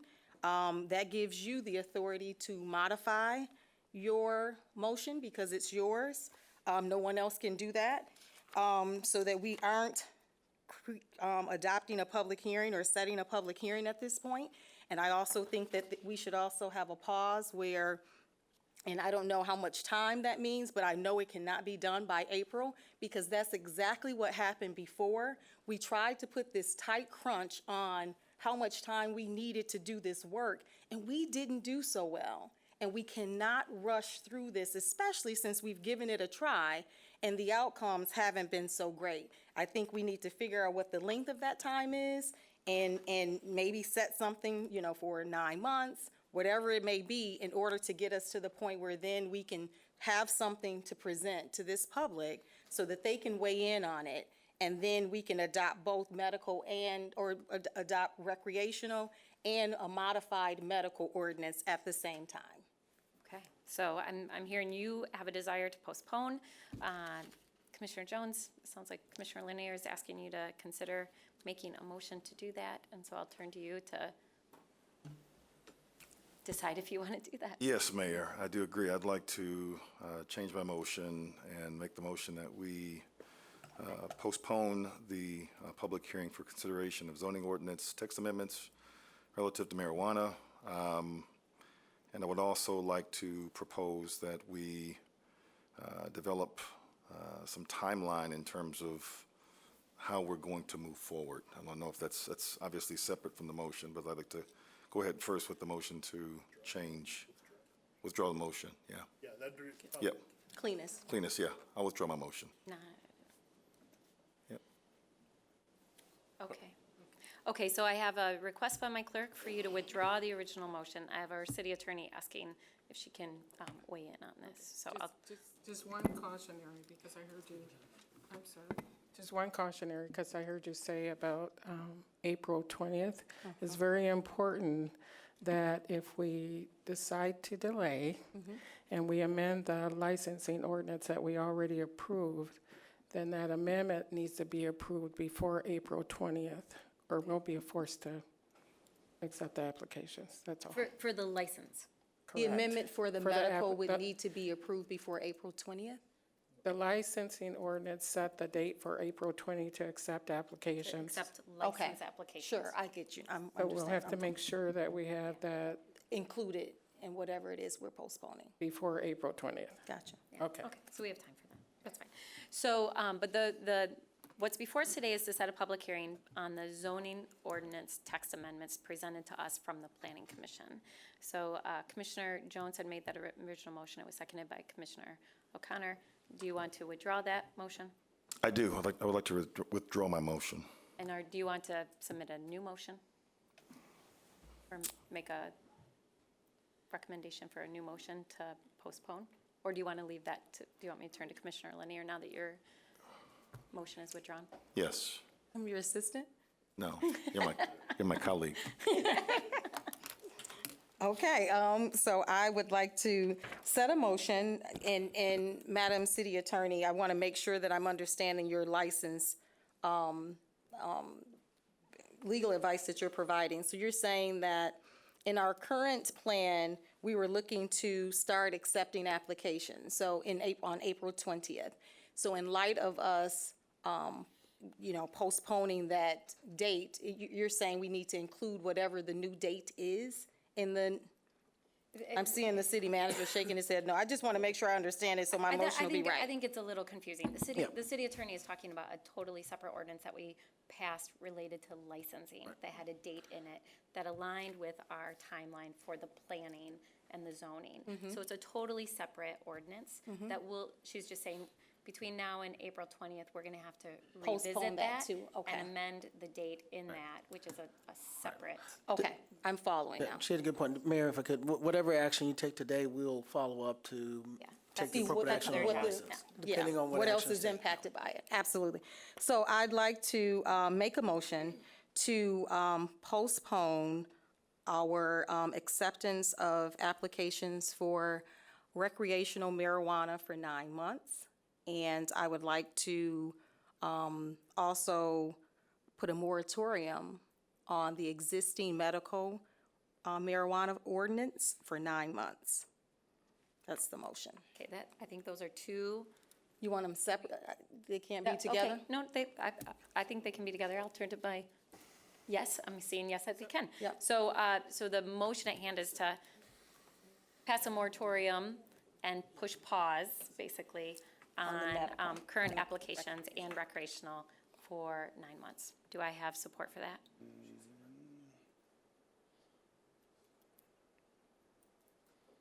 We're trying to clarify with the city attorney that the motion is strictly right now for recreational. Is it? No, strictly- it's quite specific. It's for both medical, so we don't have an ordinance currently for medical, for recreational. And so I'm saying, let's delay the opening of applications for recreational for 9 months.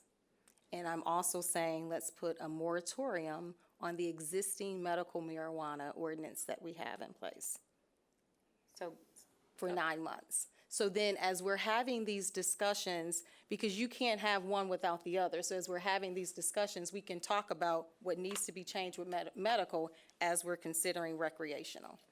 Are you all following? I'm following you, yeah. So our city attorney is gonna weigh in here. I'd like to make a request before we put a moratorium, especially on medical, that we do a written legal opinion for you. No, I want my motion today. Because I think you can provide a legal written opinion as soon as you can do that. But at this point, more and more will continue to be approved, and it will continue to spiral, and there'll be more impact happening in our city and with local residents trying to get in this industry and things of that nature. So I'm not willing to delay for the legal opinion, but you can certainly provide that. And in the event that your legal opinion provides me with enough information to withdraw my moratorium, I'd be happy to do so at a later time. But today, my motion is very specific on setting a moratorium for our current medical marijuana ordinance, as well as postpone the application receipts of recreational marijuana both for 9 months. Okay, so that, can I see if there's support for that? So is there support for that motion? Support. Okay, so Commissioner Moody supported, so that is on the table. So let's talk about that. Can I ask for clarification? So hypothetically, if we put a moratorium on for medical, that means that the 24 that have already been approved would move forward, but that the 13 in the queue would be put on hold? Correct. Am I correct? Okay, I just want to understand what is being proposed. Okay. So we have enough here that people who need their medicine, including one that's already open, people can still get their medicine while we're trying to work out all of these nuances we've talked about today. Okay, so that is the motion at hand. City Attorney? Can we do the motion separate? So keep in mind, for medical marijuana, we already have people that have taken actions towards that, made investments. We have a process that people are operating under. We've already had litigation involving that. Madam City Attorney, out of all due respect, I actually understand that, but that's the reason that moratoriums exist, is because although you have something in place, you recognize that again, there are unintended consequences because of it, and we need to make some modifications to what currently exists, because there's a lot happening in our city to Commissioner Jones's point, and some of which came from the ordinance that we adopted, that we weren't fully aware of how it would translate into the outcomes that we're seeing. So I recognize the challenge, but I also know that we have one business that's open so people can have access to their medicine, which was a really huge concern as we were considering this before. People didn't want to keep driving to Lansing. So we have one institution open. We have 23 on deck to be open, and they can continue to open. And so all I'm saying is let's pause for a second. And I know that's a challenge, but I think that's where we are, because we do have businesses that are locating outside of, with communities of color that are locating outside of the city of Grand Rapids, because we didn't make the language strong enough, it was just because we didn't know. We didn't make the language strong enough to be able to have more representation, local representation with the owners that we have. Okay, so I have a motion and support on the table about pressing pause. Others, I see Commissioner O'Connor wants to weigh in. And then I'll open it up for others. And this is the motion that has been presented by Commissioner Lanier and supported by Commissioner Moody. I mean, so 2 points. I mean, there's 2 items on the table. I think one is the 9-month delay. I mean, I think, again, I think we deserve to let the process play out a little bit, and at least have a public hearing to hear the concerns of the community and let them come forward and, speak in favor or against the proposed recreational stuff that has been presented by the Planning Commission. I mean, that's, we still reserve the right to modify the recommendation, and so if there's concerns about it, which I think everybody at this table, if I anticipate, would like to see at least one change made to what was recommended, so let's do our job as a deliberative body and have that debate and see if we can come to some sort of consensus or agreement on that. As it relates to the 9-month moratorium, I think that is just, there are 13 business operators who are in process, who have either purchased or optioned real estate, who have gone through the process of expending significant amounts of capital to try to secure their place in line. They've followed all the diligence that we've asked them to do, and to change course midstream is, I think, terribly problematic. I think we are setting ourselves up to ripe for lawsuits with doing that. The idea that we want, of those 13 applicants, I don't know if any of those are local ownership. I imagine if they applied, there's some percentage of local ownership in some of those businesses. So I think that's, it's a self-defeating argument in the sense that you want local people to have access to the cannabis industry, and yet you're going to significantly detriment their ability to potentially open someday. And I think third, the idea that we have one open so people can get access to their medicine. I mean, we're now creating a monopolized market. Like, you again are further exacerbating the black market of marijuana in our community. There's currently not enough supply, given the fact that we have 0 growers in the city, that the institutions that are vertically integrated are going to be wildly successful. So you're just setting up people who were first in line to continue to be, if I get to be the first person to open a medical marijuana establishment, and I have 0 competition, I control the market. I think that is completely backwards to thinking about how to ensure people get access to not only their medicine, but their medicine at a price that they can actually afford. If not, they're going to continue to seek out the black market where they don't have to pay taxes. And we're going to continue to have negative outcomes as a result of that. Okay, thanks. I'm going to allow others to weigh in here. In regards to what Commissioner Lanier said about giving people an opportunity to weigh in, and your point as well, Commissioner, I agree we need an opportunity for people to weigh in on the proposed recommendations. However, with that said, this is pretty complex, and I've had people reach out to me and they had no idea that this was even before the Planning Commission. We're hearing loud and clear from people who have a self-interest in this industry, and we hear from them a lot. But I've heard now from multiple neighborhoods and neighbors and organizations that work with youth who have said, we had no idea that this was being brought forward. So I think for me, before we schedule a public hearing, which I agree we need to do, I would like to provide more education and awareness throughout this community about what is being proposed so that people can actually weigh in with their thoughts, because right now I don't think it's very clear, and I don't think that's been done very well. So that's just some of the feedback I've heard since the Planning Commission meeting. So others who wish to weigh in on the recommendation to postpone for 9 months? Madam Mayor. Just to clarify, not just, I'm sorry, not just a postpone, but a moratorium. So the 2 things on the table today were the tax amendment ordinance and setting the public hearing.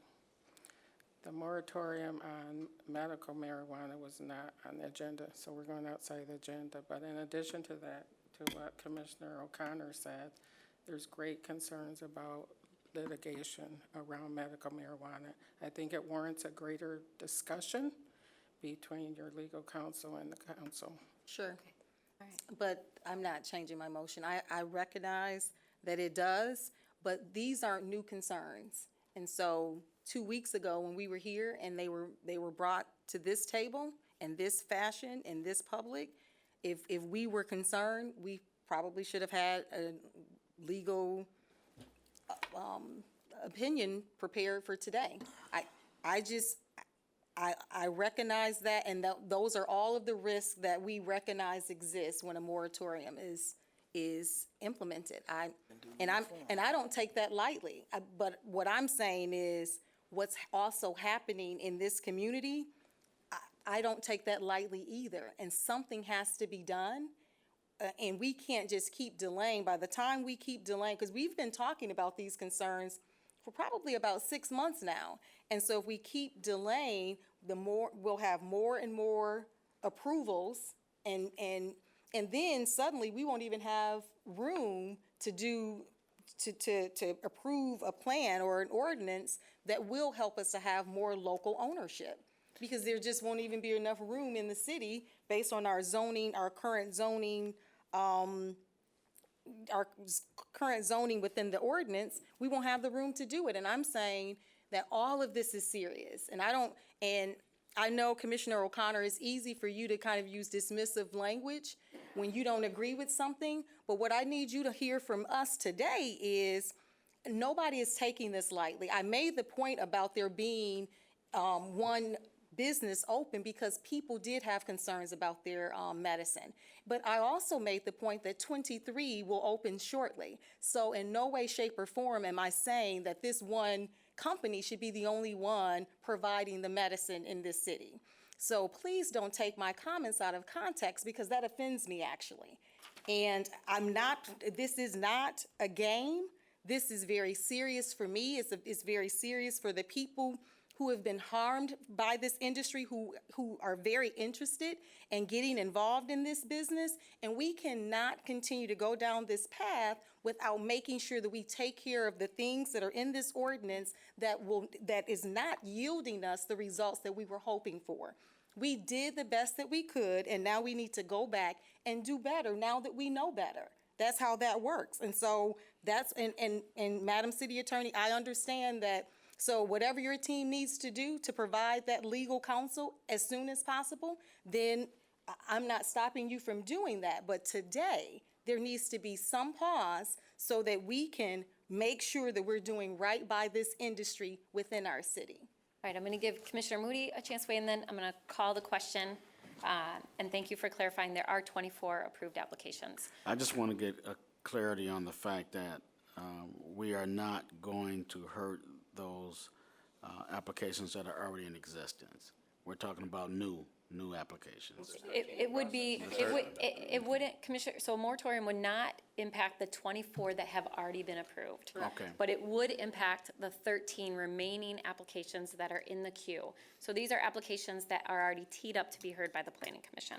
So the 13 applications that are in the queue, if we, after 9 months, what is our decision going to be? After we've studied all this and gone back through this, we'll make a decision as to what's going to happen with the 13 that's in the queue. I think that's all of what needs to be discussed during this process is, so any changes that we would make to the ordinance, then they would be impacted by those changes. Okay. And at the end of it, then, we would continue on with going through the approval process. I even think one of the issues that need to be addressed is the length of the Planning Commission meetings. And, that's another concern that I've heard from planning commissioners as well as community members who are trying to weigh into this. There's just there's so many issues here on all sides of this issue that we just need to do our due diligence to try and right some of the wrongs. So let me ask one more question. Commissioner Lanier, do you feel we need 9 months, or can we do this in a short time period of 4 months? Well, what I think is I think 9 months gives us enough time to not feel pressured into making the decision right away. When we were looking at this, the medical marijuana ordinance before, our backs were up against the wall. We had a very short timeline to put an ordinance into place. And what happens what I would consider when you're doing a knee-jerk ordinance, and we did do the best that we could and spent as much time as possible to try and do the best, to create the best ordinance, you just don't get the best outcome. And that's what we're seeing. I think right now we're seeing that there are unintended consequences to some of the things that we put in place. I think that in the event we're able to get the legal counsel, we're able to spend the time going through whatever we need to go through to make the decisions. Sure, hopefully it could be before 9 months. So the 9 months is just by 9 months as opposed to in 9 months. Okay, I'm gonna call the question in a minute because I don't really have a good sense of where everyone is on this. I'll let Commissioner Jones make the last comment. I'll call the question, and we're gonna move forward. Okay, thank you, Mayor. Just wanted to confirm a few things. So currently, we know of the one facility that is open, and it's providing medical marijuana in our city. There's one. There have been 18 other provisioning centers that have been approved, right, according to this chart. We have 5 growers have been approved, but none are up and running, right? Nope. Nope. And then we have 1 that's a standalone processor, correct? That's what it says, Okay. yes. Mhm. Of the 13 remaining in the queue, can you give me some idea of the breakdown of those 13? Are these all provisioning centers? Are there some growers? Are there some processors? Can you give me some idea real quick of the So, 13 Mr. that are Bartley can remaining? do that. I believe that there are eight retailers, but come on up. then, Leslie.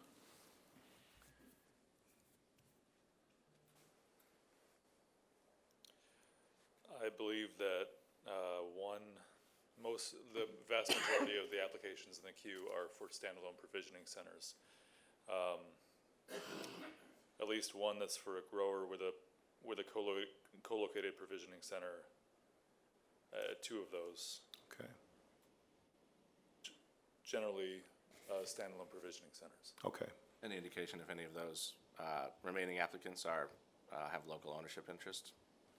At least one. Okay. And of the 24 that have been approved, are there any local ownership? I think there's one. Just the 1? No, he's saying that there's 1 in the queue that's local ownership, some local ownership, but of the 24 that have been approved already? Majority locally owned, not the, Yeah, Sure, a handful. On one hand, for sure, there are several that have a proportion of local ownership, but as far as majority, less than 5. okay. Excuse me, less than 5. Less than 5, okay. To my colleague's point, to Commissioner Lanier's point, the reality that the one that's existing now will not, it's clearly open, they're turnkey. There are 18 that have been approved that will open at some time, therefore providing the market with more than just one option.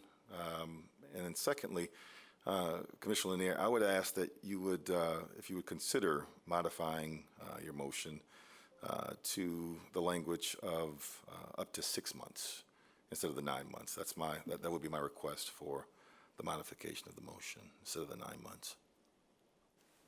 I'd make that modification. okay. So the modification and the motion at hand is a moratorium for both medical and recreational for 6 months. Do I have support for that modified motion? Support? Okay. Any additional comments or questions about that before I call the question? All right, all those in favor of passing a moratorium and holding off on both recreational and medical marijuana for a 6-month time period, and I'm assuming 6 months from the April 20 day, correct? So it would be October. All those say aye. Aye. Those opposed? Nay. Okay. Can I have the nays raise their hands? 2, okay, so it passes. All right, next, I am going to move to our action items real quick so we can get through those. And then I'll go back up to the information item number 3 in case some of us need to leave for this press conference over at the health department. So I'm gonna, City Manager, are you okay with that? Real quick? Go right ahead, Mayor. All right, so Commissioners, I'm going to jump down to our action item number 4, and then we'll go back up to, we'll go through 4 through 7 and then back up to 3. So a resolution to approve the request for a temporary authorization from 9 Volt LLC, which is Hopcat at 25 Ionia for the Irish on Ionia 10th anniversary event on March 14th. So moved. All right, anything to add? This is a longstanding event in our city, a temporary permit, lots of fun that day. Commissioners, any questions? All right, all those in favor say aye. Aye. Those opposed? It carries. All right, next is a resolution establishing an obsolete property rehabilitation district pursuant to PA 146 of 2000 for 650 Burton LLC at 2080 Union Avenue. Can I get a motion? Support? All right, Mr. Klooster, you want to add anything, Commissioners? You'll remember this property well. We had a public hearing related to it. It is for the redevelopment of 2080 Union, thank you. Anything to add? Nope. All right, Commissioners, any any questions or comments? This is a great development in our city. All right, all those in favor say aye. Aye. Those opposed? It carries. The companion item with this is a resolution approving a 10-year obsolete property rehabilitation exemption certificate pursuant to PA 146 of 2000 for 650 Burton LLC at 2080 Union Avenue Southeast. Support. All right. Anything to add to this or questions? It's the same project. All those in favor say aye. Aye. Those opposed, it carries. And then the last item is a resolution approving a request for Commissioner Jones to attend South by Southwest from March 13th to the 16th in Austin, Texas. Can I get a motion? So moved.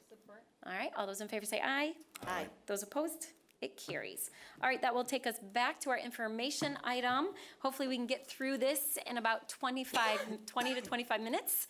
And then I am going to see if perhaps, do you want to still move forward with an executive session, or do you want to do that later today? Still move forward? There'll still be a quorum, so.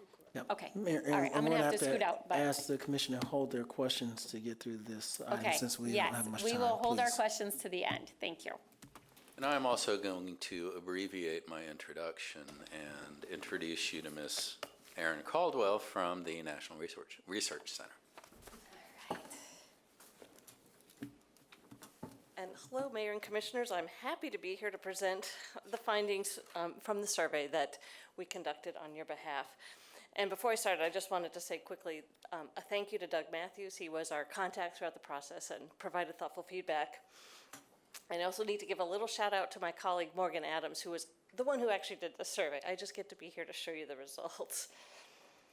And I might just skip over that. You don't need to know about us.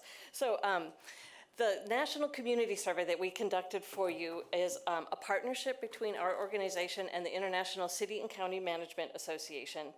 It's a turnkey omnibus citizen survey service that allows municipalities and counties to assess resident opinion about their community and local government. We have over 400 participants in the NCS in almost all states, 46 to date. When we developed this survey, we did research into models around community livability, and we came up with these 8 facets that you see on the slide that are all anchored or centered around that idea of the quality of the overall community. So we include items on the survey within all of these facets to help provide a picture of how residents feel about their community. We use survey research best practices to administer the surveys we conduct for our clients. And this means that we randomly select addresses to receive our survey, and that those addresses are selected from a source with high coverage, meaning that really almost every household is eligible to participate in the survey. So we use the United States Postal Service's delivery sequence file, and that ensures that almost every household is included. We also use best practices to increase response rates. So the surveys are branded with the logo of the city and signed, in this case it was signed by the city manager, to sort of make that appeal to a civic sense of duty, like please help your community become a better place. And then we weight the survey results. And I'll talk a little bit more about that in a second. So this is the first time that the City of Grand Rapids has participated in this survey. We chose 2,200 households to receive the survey, and we had 399 completed returns for a 19% response rate.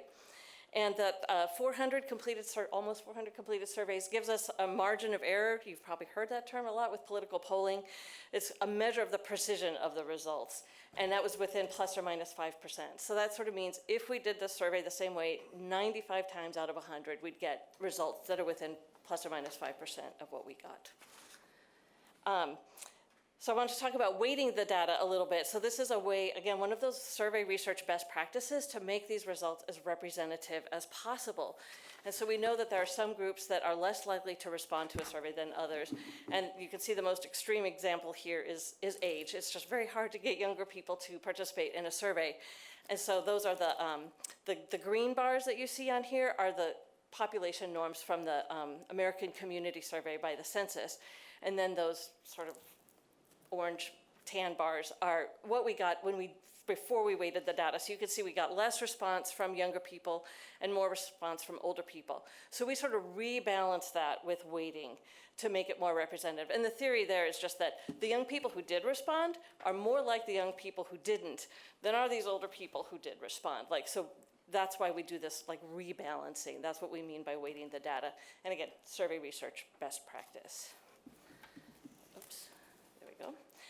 We also are able to provide benchmark comparisons. We have a database that includes not only surveys that we have conducted for local governments, but we do our best to try to collect the results from surveys that were conducted by other entities as well, so that we can provide you a fair comparison of what your results are. I mean, otherwise, if you didn't have these, you might be comparing street services to fire. And fire always gets better ratings than street services do. So the best comparison really is, well, how do people rate our fire department or our fire services compared to other communities, rather than comparing fire to streets? And then likewise for streets, compare that. So using our benchmark database, overall, there were 128 items that we could compare. 109 of those were similar for Grand Rapids. 11 were higher than the benchmark rating, and 8 were lower. For Grand Rapids, we also provided some custom benchmarks. So we looked through and we found there were 38 other jurisdictions with populations between 150 and 250,000 people. So that seemed like a good comparison for Grand Rapids. So we also made those comparisons. Again, we had 109 ratings that were similar, 14 were higher, and only 5 were lower. And I'll be talking a little bit more about what those were, because I'm sure that's now the question on your mind. So I talked before about those 8 facets of community livability that we use. And so this kind of gives you a broad overview. I already told you most of the ratings were similar. In that facet of economy, you can see it's a little darker color. That means we actually had more ratings there that were above the benchmark than were similar or below. So that's got that dark one. And then those 3 stars are indicating which ones people said were the most important to them. We asked about the importance of those 8 facets as well. So safety, economy, and education and enrichment were those top focus areas, I guess, for residents. So now I'm going to go into more of your results, and these are just highlights. We picked key findings. And I just want to emphasize, we chose these, not you. You go through the results in more detail. You may have other things that you think are key. So the first is that residents enjoy a positive quality of life in Grand Rapids. 8 in 10, nearly 8 in 10 respondents rated the overall quality of life in Grand Rapids as excellent or good. This was a rating that was similar to the national benchmark. And nearly 9 in 10 gave excellent or good ratings to Grand Rapids as a place to live. In addition, over 7 in 10 rated the overall image of Grand Rapids, the overall appearance of Grand Rapids as a place to raise children, and their neighborhood as a place to live as excellent or good. And all those ratings were similar to the benchmarks. But we did also want to look at these results to see if there's some racial or geographic disparities within Grand Rapids. And so what you can see on this slide is I've got the percent who said they were white who rated overall quality of life in Grand Rapids. Those are in that sort of teal color. Black or African American are in the yellow. Other races are in the green. And then we ask the question the same way the census does, where we ask, because they consider, Hispanic to be an ethnicity. And so that's people who identified as Spanish, Hispanic, or Latina or Latino in that purple column. And so you can see we do have definitely some differences here. I do want to put a pretty big caveat on these. These are the best estimates that we have from the survey for you, but these groups, we only had 399 responses overall, so we have pretty small numbers in these groups, so that makes those, like the margin of error around those is pretty wide. It's like between plus or minus 16% up to plus or minus 21%, sort of those bars around there. But we knew it was important, so we wanted to present it. And as you can see, there are some, particularly here for African Americans, some disparities around the overall quality of life. We also looked at it geographically, and so you can see for both of these items, overall quality of life and Grand Rapids as a place to live, ratings were highest in Ward 2, followed by Ward 3, and then Ward 1. Another key finding is that safety was one of those top priorities. I mentioned it before, with about 9 in 10 respondents rating it as essential or very important to focus on in the next 2 years. We also asked about those strategic planning areas, your very specific ones, and they could tell us, if it was a high priority, a lower priority, or pardon me, if it was essential, very important, and so on. And so that's what you're seeing here, the percent who rated each of those strategic planning areas as essential or very important. For right now, I'm just only going to focus on that.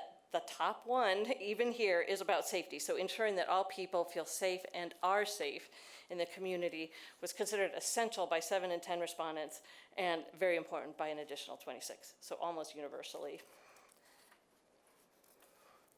However, we have some good news around this. 90% of respondents said that they felt somewhat or very safe in their neighborhoods. 85% said they felt somewhat or very safe downtown. And these were ratings that were similar to our benchmark comparisons. But only 63% rated their overall feeling of safety in Grand Rapids as excellent or good. And that was lower than the national benchmark comparison, but it was similar to that benchmark of those communities with similar populations. And again, we wanted to look at this to see if there were some racial disparities, and you can certainly see it on that overall feeling of safety. Among white respondents, 69% said they felt very or somewhat safe, and it was closer to half for these other groups. You see a little bit less disparity looking at feeling safe in your neighborhood during the day or feeling safe in the downtown area during the day, but there's still some differences there. The overall feeling of safety was rated less positively by those in Ward 1, but differences in the feeling safe in the neighborhood or downtown were not statistically significant. We also looked at the services that the city provides around safety, and high marks were given to some of these services, with about 9 in 10 respondents deeming fire services and ambulance EMS services as excellent or good. Fire prevention was considered excellent or good by about 7 in 10 respondents, and all those ratings were similar to the benchmarks. About 6 in 10 respondents rated emergency preparedness and response positively, and 5 in 10 rated animal control positively. Those are lower ratings, but they are similar to the benchmark, so common in what we see. However, police services and crime prevention services received ratings that were lower than the national benchmark comparisons, but again, they were similar to those population benchmark comparisons. When we look at this again by race or ethnicity of the respondent, fire services were rated fairly similarly across the groups, but Black or African American respondents did give significantly lower ratings to police services and to crime prevention than did white respondents. Differences by ward were not significantly different, statistically significantly different. The next key finding is that the local economy in Grand Rapids is generally considered strong and healthy by residents. The overall economic health of the community was considered excellent or good by about 2/3 of respondents, as were economic development services, ratings that were similar to the benchmark comparisons. Ratings of Grand Rapids as a place to visit, as a place to work, were higher than the benchmark comparisons. And 7 in 10 respondents thought employment opportunities in Grand Rapids were excellent or good, and this was also higher than the benchmark comparisons. About 3/4 of respondents viewed the vibrancy of the downtown area, shopping opportunities in Grand Rapids, and the quality of new development in Grand Rapids positively.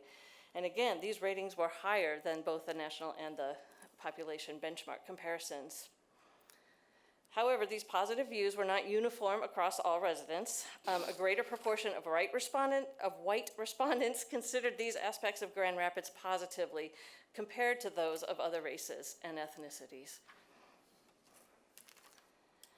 Differences by ward were statistically significant only for that overall economic health, where the rating was lower among those in Ward 1. Next key finding, residents have a mixed view of education and enrichment in Grand Rapids. So I'm going to start with some of the good news. Overall, about 7 in 10 respondents rated the education and enrichment opportunities as excellent or good, similar to what we've seen in communities across the country. Opportunities to attend religious or spiritual events and activities and adult educational opportunities were regarded similarly in Grand Rapids as in other communities. But the ratings of the opportunities to attend cultural, arts, or music activities was higher than the benchmark comparisons, with 8 and 10 respondents considering these opportunities excellent or good. And now the less good news. Only about half of respondents considered K-12 education and the availability of affordable quality childcare and preschool as excellent or good in Grand Rapids. The rating of the K-12 education was lower than the national benchmark comparison, but it was similar to that population benchmark, so similar to what people in communities of a similar size. And actually that low rating for the availability of affordable quality childcare and preschool, that's similar to what we see in communities across the nation. Again, looking at those possible racial disparities, for the overall opportunities for education and enrichment, ratings were mostly similar, except for, again, for Black and African American respondents. On the availability of affordable quality childcare and K-12 education, we actually had a little bit higher ratings from Black or African American respondents, and also even for Latinx respondents on that K-12 education. The differences by ward were not statistically significant. So our next key finding, the survey results revealed that residents felt that aspects of car travel could be improved, but they appreciate alternative transportation options. This slide shows the proportion of residents who said they had used each of these transportation options at least once in the last, or about once a month in the last year, and the proportion who had walked or biked or who had used public transportation was higher in Grand Rapids than compared to other communities across the nation. But the ease of public parking and some of the city services related to streets, such as snow removal, street cleaning, and street repair, were viewed positively by fewer than half of respondents, and these ratings were lower than those benchmark comparisons. The differences between racial and ethnic groups were only statistically significant for snow removal services. Good advice. And differences by ward were statistically significant only for the ease of public parking, which had a lower rating in Ward 2. One of the custom questions, there's about 3/4 of a page where a jurisdiction can choose to include their own questions. I already talked about that one around the strategic areas.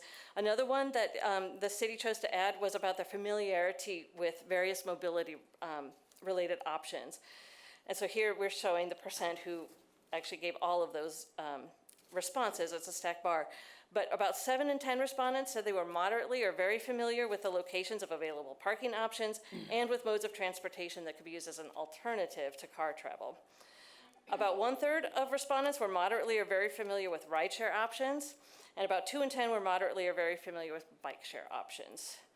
And only about 2 in 10 respondents were moderately or very familiar with the Grand Rapids Autonomous Vehicle Initiative, which is a self-driving public transportation pilot program. Those participating in the community survey were asked whether they had contacted the city of Grand Rapids for information or services in the past 6 months. About 4 in 10 said that they had contacted the city for information. About 8 in 10 of those who had contacted the city for information were very or somewhat satisfied with the outcome of their interaction. That was a custom question. There is a standard item on our survey that asks residents to rate the overall customer service of Grand Rapids employees.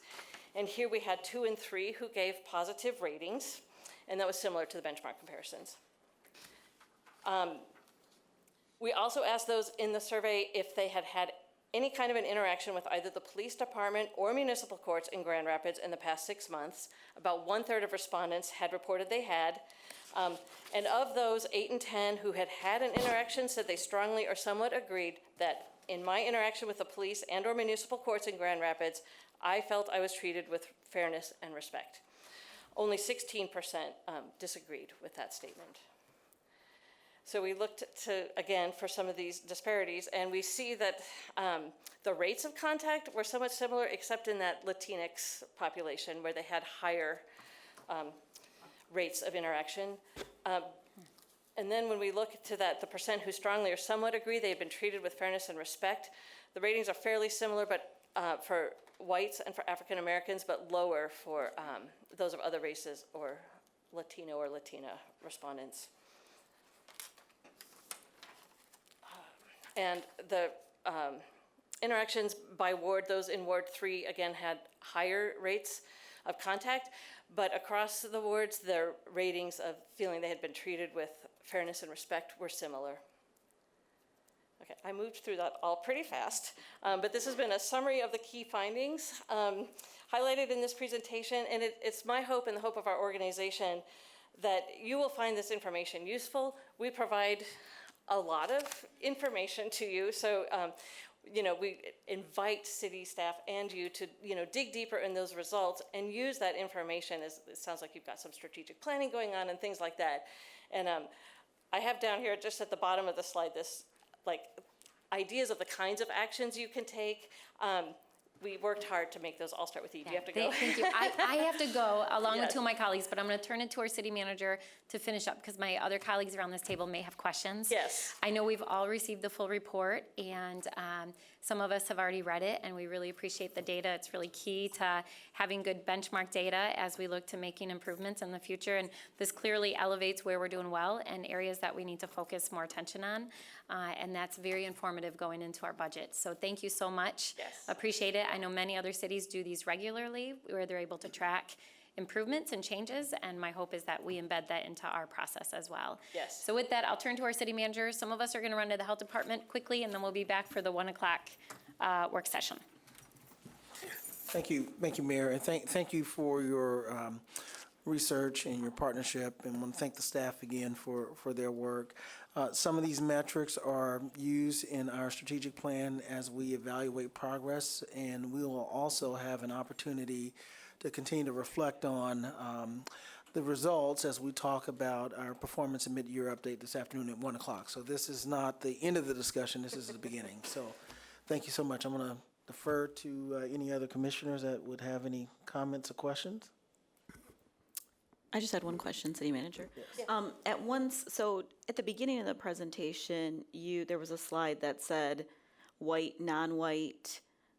It was right in the beginning, but then later on in the presentation, you did disaggregate by race and Latinx by ethnicity. I think it was one of the first slides. It probably, yes. Yeah. This one.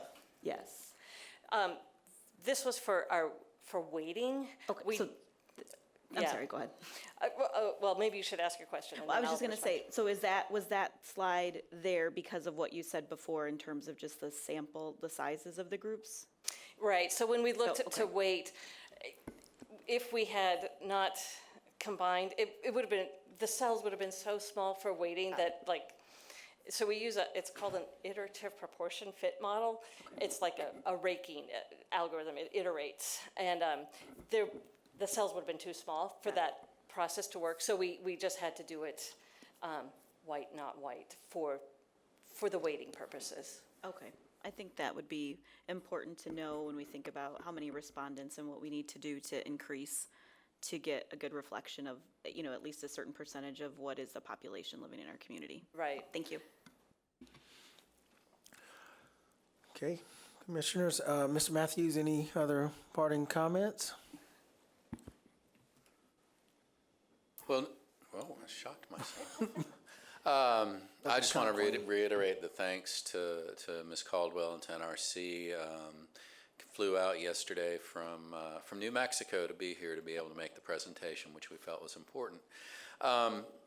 One of the things that we've talked about in regards to the results and in regards to some of the questions that some of the commissioners have had is what does this look like going forward as an organization? If you remember at the beginning of the process when we brought this forward as an agenda item, we talked about doing focused in-ward follow-up discussions.